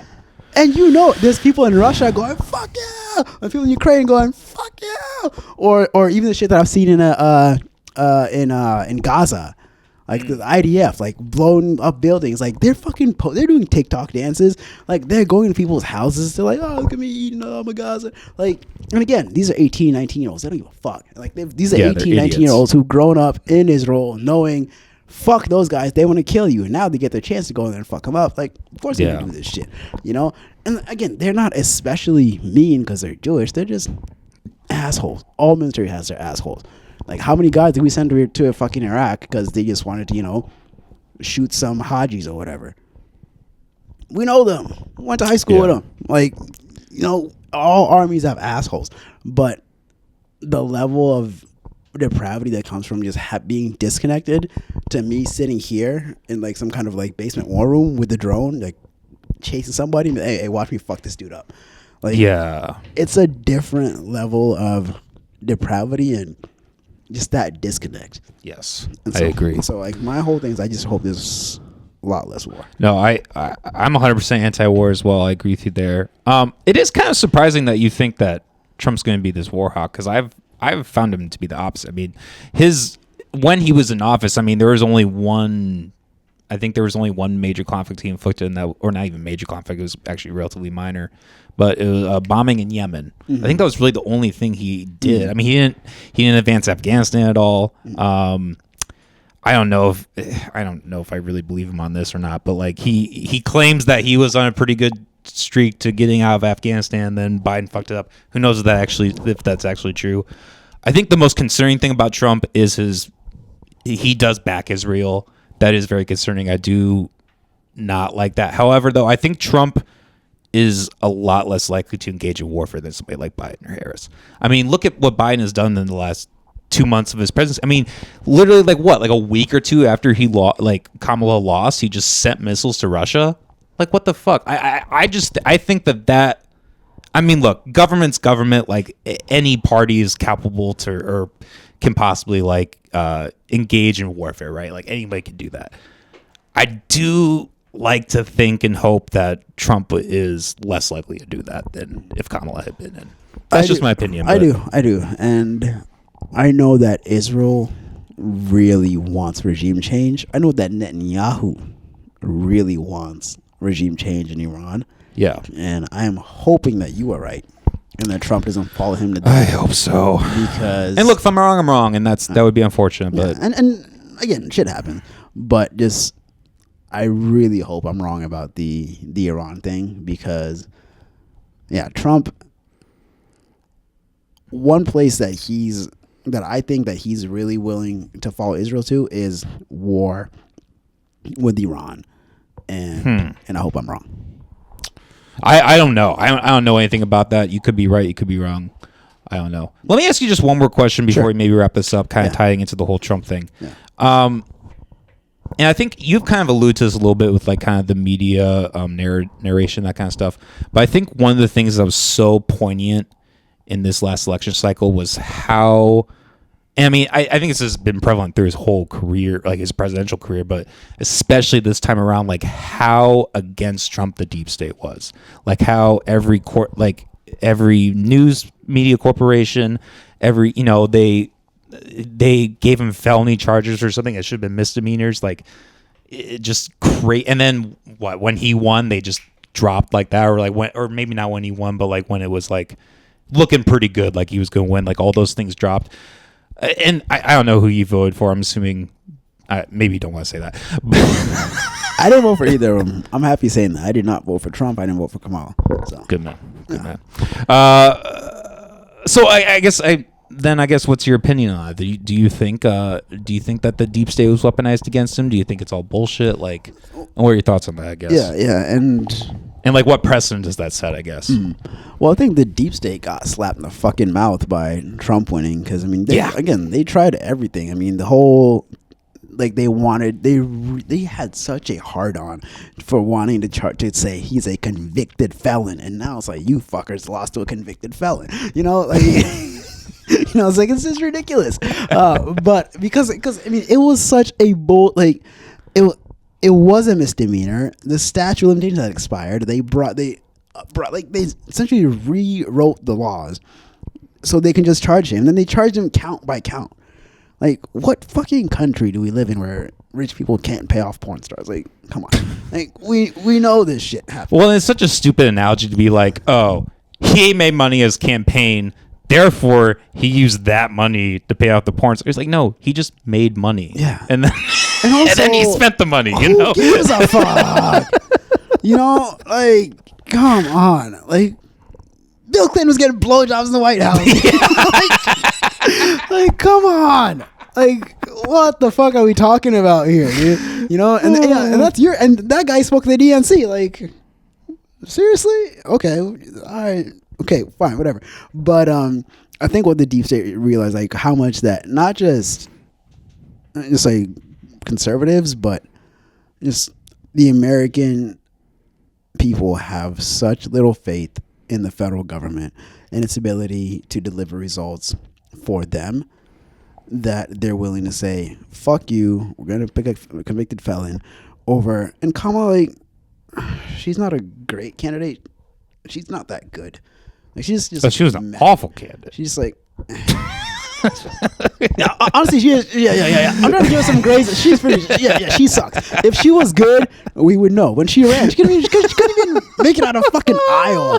Like, she couldn't even like Andrew Yang. That's more right. She won 0 delegates. 0. I think, like, if you look up the fucking what was it 2020 Democratic primary, I think, like, you can find some unknown. Yeah, look up 2020 Democratic a primary, because there's some fucking unknown names who got, like, delegates, and Kamala, she couldn't even get fucking one.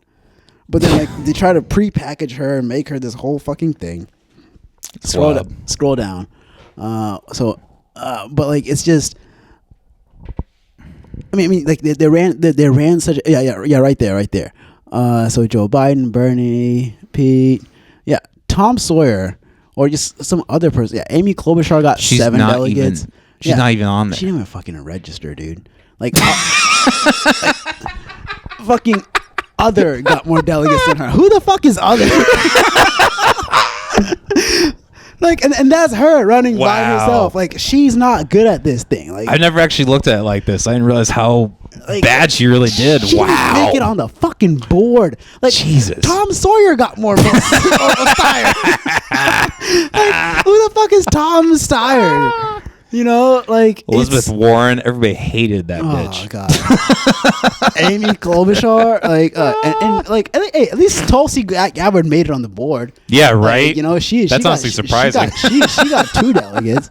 You know, and they didn't even fucking like her after she fucking bodied Kamala at that debate. But I think what this shows the deep state is like you've lost faith in the people, and I think what Trump is realizing, like, you have a small window to do what you want because the deep state is always going to win. Like, they're the house. Yes. You know, so the deep state's like, they're going to get whatever wars they want. Like, they're going to get that. But I think he has enough cachet to do some things domestically, even if it's just like to help clean up Washington, to deliver on the shit that people actually fucking want. Because again, do we like Russia? No. Do we give a fuck if the ethnic Russians in Ukraine become Russians? Fuck no.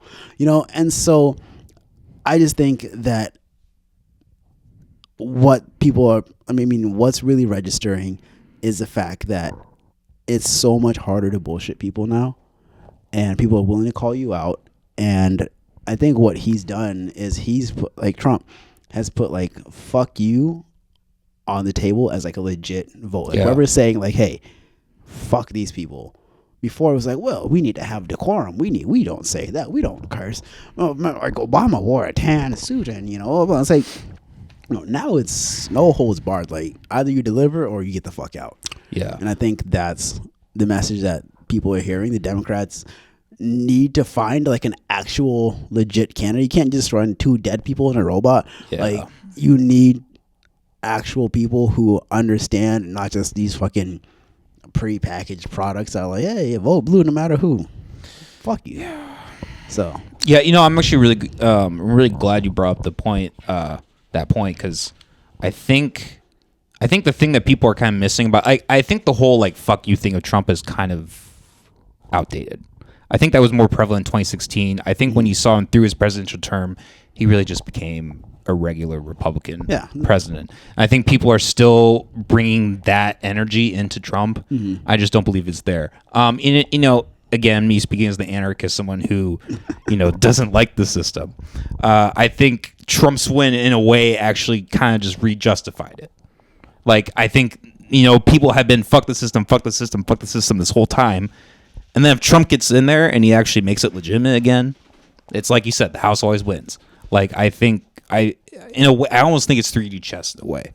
Like, Trump winning is almost better for the establishment overall. I think if Kamala had won, that would have really been, then people would really be saying fuck you. People would really be like, this is actual bullshit, fuck the state, fuck all this, right? But with Trump getting in, and if he is actually able to, like, not even necessarily fix it, but if he's maybe able to make things better for people, that's just going to regain people's faith in the system. So I like that you brought up that point. But all right, we've been going for way too fucking long. Do you have anything? Do you have anything else to add? Last thing I'll say is, as plugged in as you want to be, I think put down your fucking phone sometimes and just get off the news. The news, you're not gonna miss shit. Read a book. Read a fucking book. Listen to an audiobook. While you clean the house. Do something. But don't stay plugged into the fucking news. You're gonna get fed story after story. It will drive you insane. It drove me insane. Yeah. And so I'm looking forward this year just to like unplugging. Just understand, hey, the world is dark and full of terrors. It was fucked up before you got here. It'll be fucked up when you leave. So enjoy it while you can. It's so funny hearing you describe that, because that was me in 2020, and it's like everything you're describing. I was there. I was had news on my phone. I was reading it all the time. I was listening to every single podcast I fucking could on the subject. And 4 years later, I'm not quite, I'm still kind of in the waters. I hear things. I have my podcasts I like, but I'm not like obsessed with it. And I kind of just see you like where I was 4 years ago. Only listen to this podcast. That's all you need. Thank you. This is where the knowledge is. Thank you. And we're not that serious. We're just 2 guys talking on a mic. You know, an anarchist. Speak for yourself, David. I'm very serious. We got an anarchist, and I don't know what the fuck. I'm serious about that. But. I'm like a socialist. I don't know. I'm one of those people who's like, I'm disenfranchised. I don't fucking know. I'm unplugging. That's what I fucking know I'm doing. That's good, man. And so take your mental health. Like, these people don't give a fuck about you. Don't stress your life thinking about them. I agree. That's awesome sentiment. And right. Man, we'll do this next year. I think this would be fun to do every year. Just beginning of the year, just kind of do a recap, prediction. This is a lot of fun, man. On this podcast, we have a lot of artists in, and we just kind of talk bullshit. So to actually just talk politics for 2+ hours is fucking awesome. All right, have a good night, everybody. Peace.